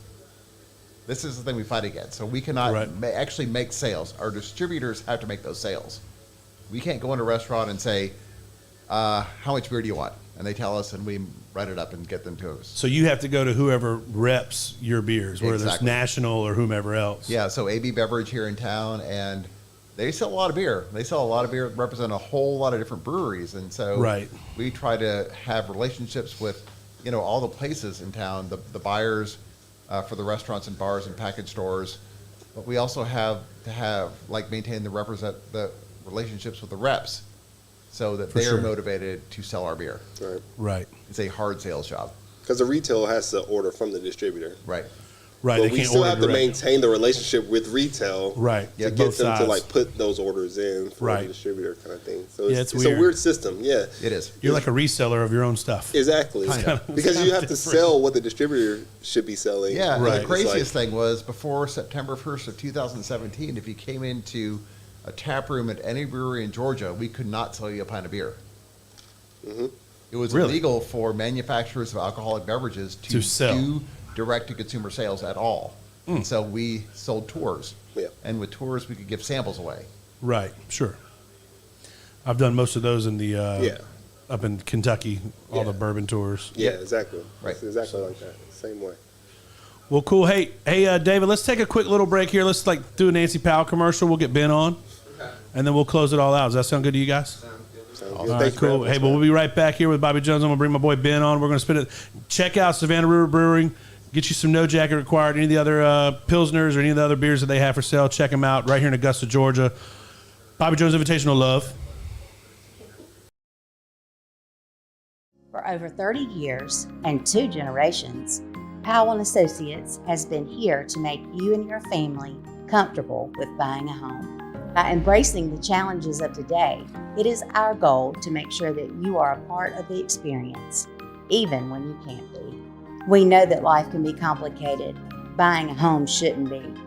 Powell & Associates, combining the traditions of the past with the innovations of the future.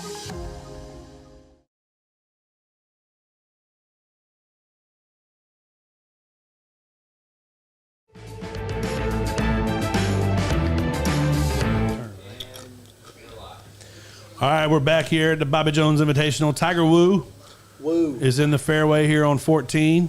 David, quit walking around the TV. That'd be great. That's me. And then here comes his buddy. Unbelievable. Unbelievable.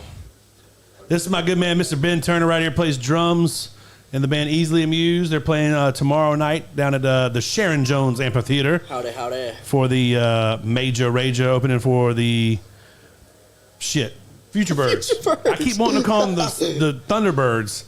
But Wams and the boys and the Future Birds, based out of Athens, Georgia. So it'll be a local affair, regional affair. A little Americana rock. Americana rock. I love Wams and stuff, man. Great, incredible. Tiger seems to have pulled that a little. Is it cutting? Cut. Spin back. Oh, yeah. He's like the perfect advertisement for stem cell research. He's the perfect advertisement for medical advancements in joint technology is what he is. Hey, want to say a quick shout out. We're only got about 15 more minutes today, but a big love to Augusta Hemp Company, Nancy Powell, Savannah River Brewery, Gun Roofing with 2 N's. I'm starting to memorize some of these. Savannah River Brewery for sure. They were great guys. Second City, Dirty Girl, Stay Social, The Clubhouse, and South Content. It's a mouthful. That is a mouthful, but I'm used to it. It's getting a little randy after one beer. It is.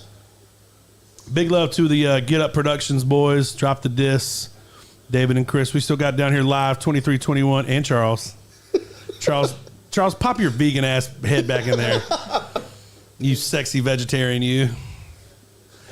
We're down here at 2321 Washington Road. It's getting a little squirrely. I've been here all by myself almost all day. You having like anxiety separation or separation anxiety from Tully? I'm kind of having like a fuck it. It's 15 minutes left kind of moment. Hey, Dad, love you. So everything's going great. I might actually stick around a little bit today. Is there any hot dogs left? Yeah. Nice. I'm gonna pound one of those for sure. Kosher, baby. Get in the cup. Ooh, that was almost real nice. Real nice. I love it. Is Going South, are y'all done for this week? Or? Yeah, we don't have anything going on this week, man. I'm done for this week. I got Laurel Canyon coming up in April, the end of this month, and then Going South, we got another show in August. So I don't know if anyone has not heard Going South. This is Ryan Abel's band. They're incredible. We have fun. Outstanding talent, all-star lineup. Check them out for sure. For sure, man. Anytime Appreciate it. you see it come up on a bill. try and check them out anytime I can. We got something coming up in August. We're going to lay it down. I talked to George. He told me to give me a ticket to y'all's show, but I'll probably buy one. No, dude. Why would you do that? Well, it's George. I know you got to support, though. You got to support. Lowry with a great par putt there. He snuck it in the left corner. 3 under on the back, 3 under on the tournament today. He's 4 under for the whole day.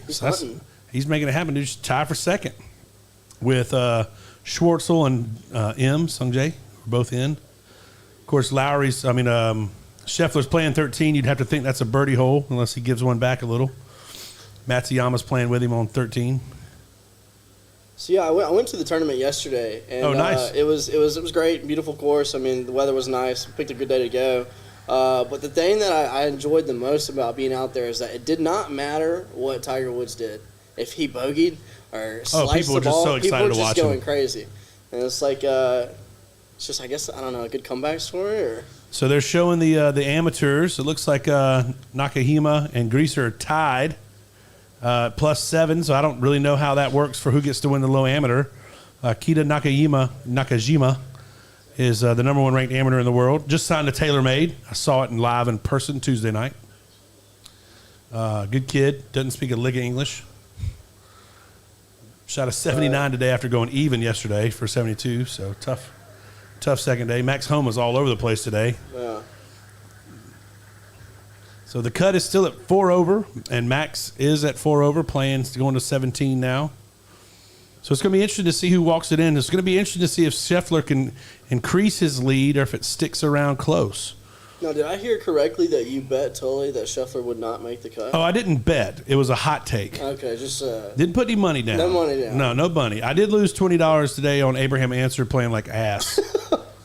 I like Abraham Answer a whole bunch. A local buddy of mine, Benji Thompson's his caddy. Abraham just didn't have a good day today on the course, and sometimes that can happen to you at the National. That's right. So Tiger Woods putting for birdie here on 14. This would be massive. This would get him to 1 over.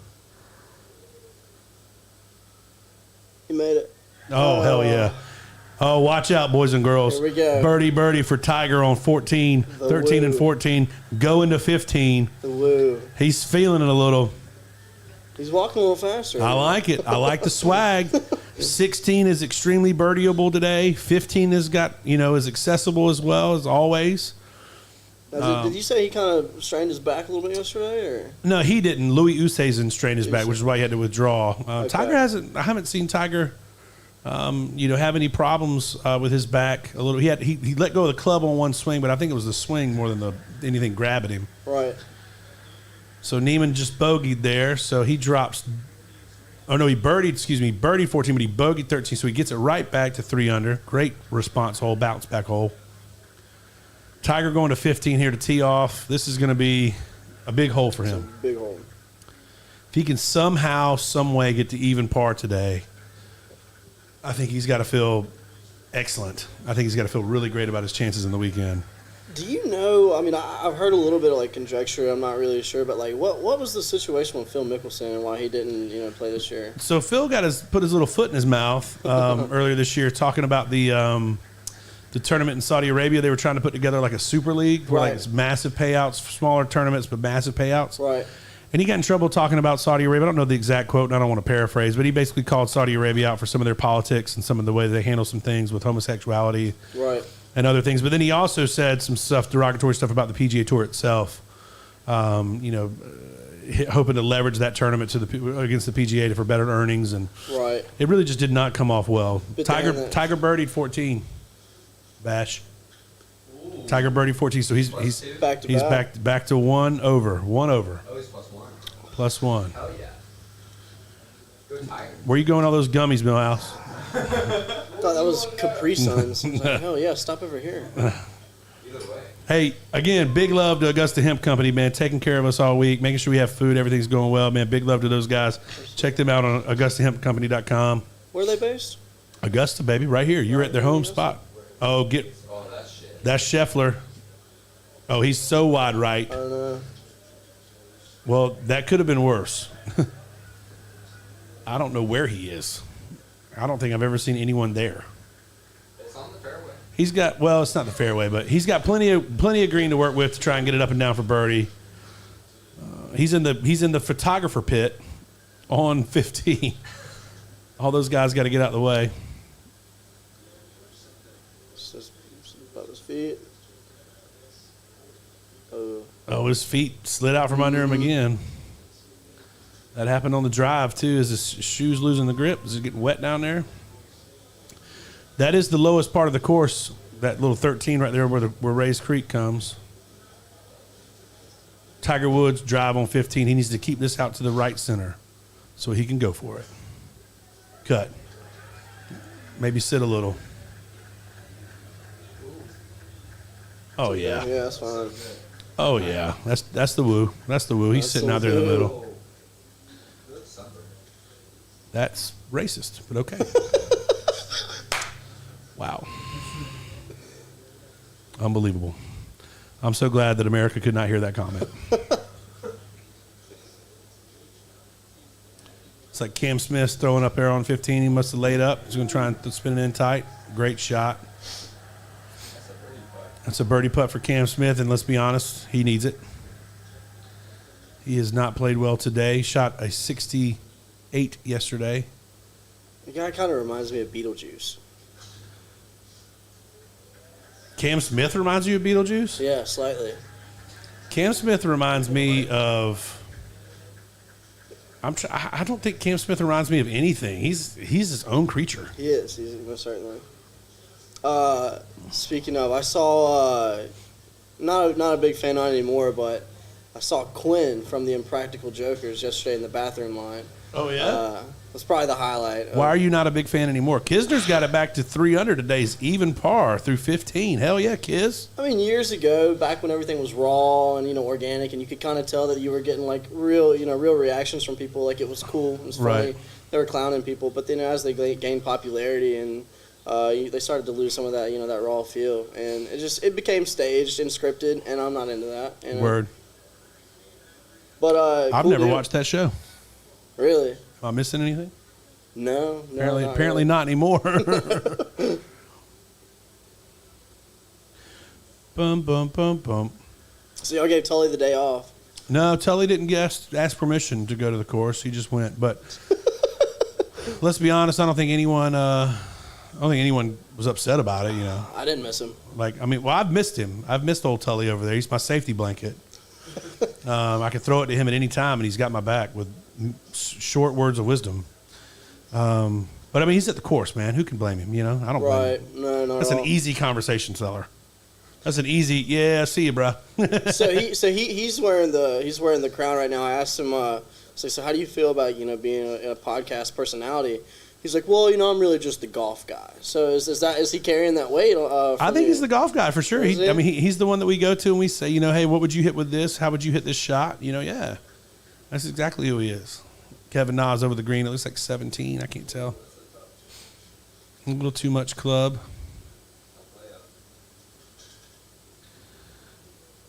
Tiger, quit bending down, man. God, I'm just waiting for his back to hurt.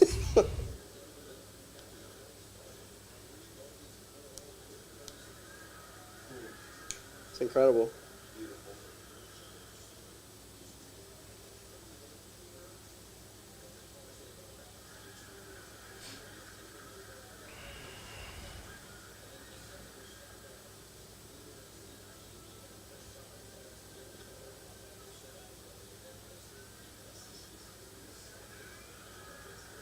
So what y'all got going on tonight? Man, I'm watching golf, and I'm going to eat something with a knees in it. Either Japanese, Vietnamese, or Chinese. One of the three. Have you been to that new place downtown? Phenomenal? Yeah, I've been. Yeah, Sean's got a great spot going, man. It's a good spot. It's too busy, man. I'm going to do to-go food tonight, I think, if I do anything. But. Right.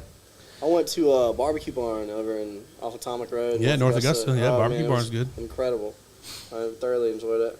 Man, what's he got to do? Man, we got to get a... How awesome would it be if he stuck it here on 15 for Iggy? For Iggy.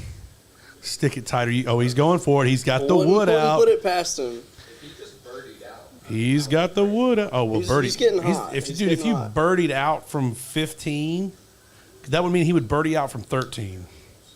So that would be 13, 14, 15, 16, 17, 18. That'd be 6 birdies in a row. Dude, that's unfathomable. Unfathomable. or however you say that damn word. That one beer's got me topped. All of a sudden can't speak worth a damn. I guess. I got some. Gunn said he didn't end up doing too well yesterday after he got a hold of those gummies. So I guess that's a great advertisement for Augusta Hemp Company.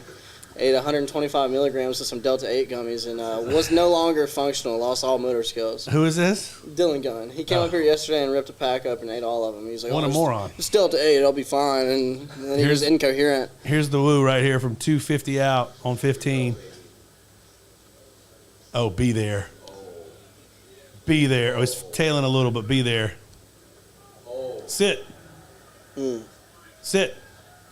That's all right. Over. Get up and down for birdie. I thought he was going to draw it in. He played that fade.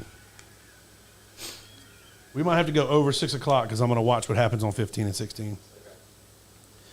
Bonus coverage. Charles said, "Are you sure?" Charles, you'll be fine, Charles. There's some sauteed broccoli. We're just waiting. Just calling your name, man. It's coming. 6:15 p.m. No later.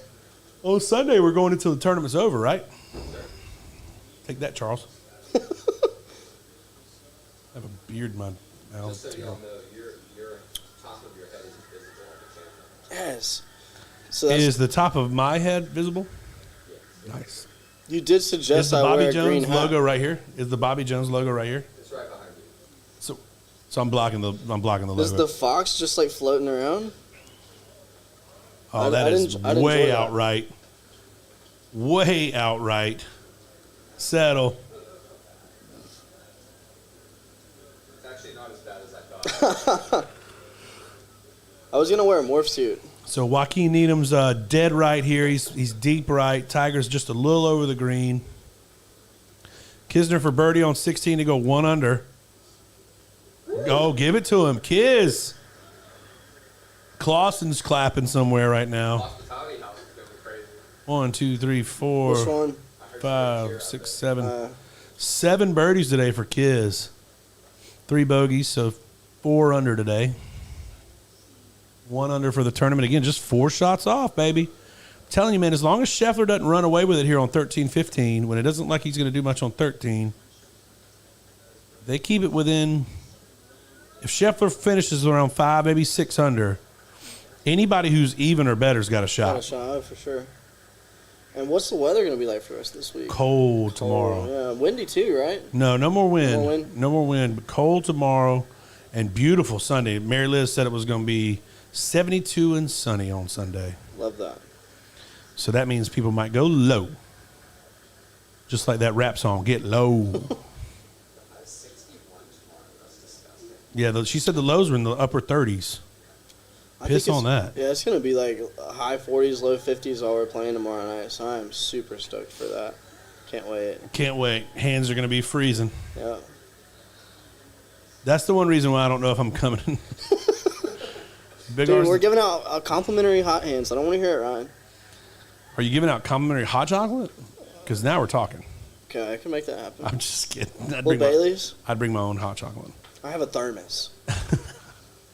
Cam Smith is 1 under today. He's fallen way back. Beetlejuice. Come on. 3 over for the day. Tell me you see it. Great shot there, though. I don't see the Beetlejuice. I see Caveman more than Beetlejuice. I see like Pauly Shore with a mustache from Encino Man. Like Jersey Shore of Ireland. Yeah. Kevin Na, get in. Ooh, oh, what a shot. That almost was. Settle. Stop. Settle. That bump might have hurt him. Mm-hmm. What else can you do there, you know? All right, so let's see where Scheffler ended up. David, go tell them to shut up. Got important things going on in here.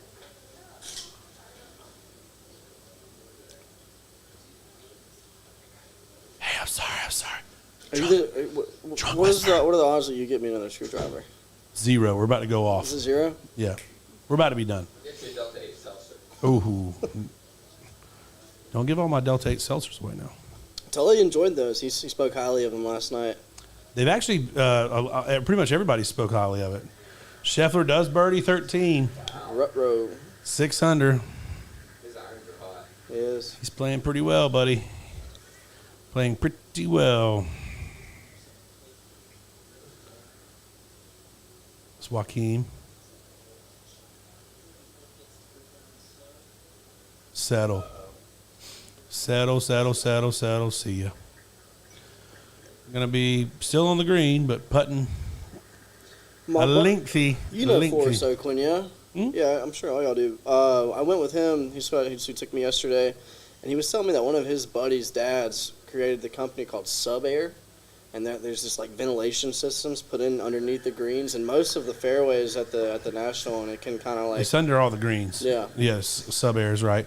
I can't, confirm or deny whether his buddy's friends owns it or whatever, but I can confirm you with 100% certainty that there is Sub-Air under every single one of those greens that dries them out. Okay. 3 under here for Shane Lowry coming in from 17. That was for birdies. Left himself about, I'd say 4 or 5 footer for par. So 2 tough par saves here. Here's Tiger on the back here, playing his third. If he chips this in, it'll be for eagle. But this is delicate. If he runs it too far to go in the water. A little bit below his feet. Okay. Great shot. That's going to roll way out, right through it. Settle, settle, settle. See, settle, settle. Whoa. He landed that. It hopped 3 times before it even got on the green, and it still rolled all the way through. I thought that was going to be perfect. Mine too. Sorry, he's got an uphill putt for birdie. Par save here for Kevin Na on 17. Nope, missed it right. That putt dies to the right of the hole. I knew it right off the face. So you said you're about an 8 handicap? I'm a 9, 9.5, somewhere in there. So I'll play to a 10 right now. So you hit the National tomorrow. What would you shoot? From Champions Tees? From Tournament Tees or from like Members Tees? Member Tees. Let's say Member Tees. My goal would be to break 88. It's a great goal to have at the That'd be my goal. I played Sage and I shot an 82. Okay. And I'd never played the course before. But you have a caddy, so my goal would be to break 88 and to make at least one birdie. Great putt from Shane Lowry there, safe par on 17. Scotty Scheffler's 3 strokes clear of the lead, playing 14, about to tee off on 14 at 6 under. Shane Lowry, Charles Schwartzel, Sung J M, and Joaquin Niemann all are 3 under. Niemann's got a little work to do here for his birdie on 15. Him and Tiger both. I don't know who's away. I think Joaquin is. He looks he's going to play. What other music events are happening this weekend? I don't know, man. I don't really pay attention to it a lot. I know Doc's has got music all night long. Yeah. I think Whiskey Run's playing tomorrow night at Doc's. I heard that. I know the Orange Constant's playing in Southbound tonight. They're a jam band from Athens. They're phenomenal. Trey Pierce band. I no shade. I just don't know the guy's name. There's a guy playing at the amphitheater tonight. He's a country artist. Supposed to be. Yeah, Tracy something or something like that. Yeah, supposed to be pretty good. Cam pulls his birdie putt on 16. Wasn't a bad stroke. Just missed it.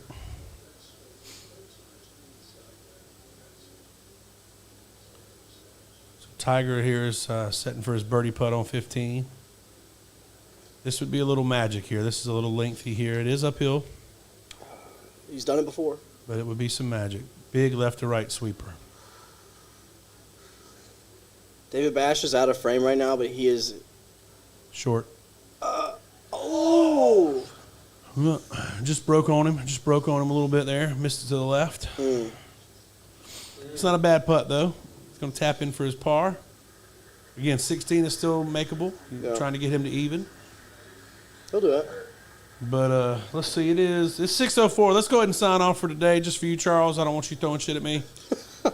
So Tiger here. Let's give a quick little rundown. Scheffler is 6 under. Tiger is at 1 over, playing 16, about to tee off. Bunch of players bunched up there at 3 under. So it looks like Scheffler's going to be your leader going until tomorrow. But we'll see. He's got a lot of golf left to play, and anybody can blow up on 15 and 16. But we'll see you guys tomorrow, 3 p.m. Zach Tully will be back. We'll have other guests as well. Thank you so much to all of our sponsors. We're excited for the rest of the weekend. We're going to have a great weekend. Bring your jackets because it's going to be cold. BJ Invitational out.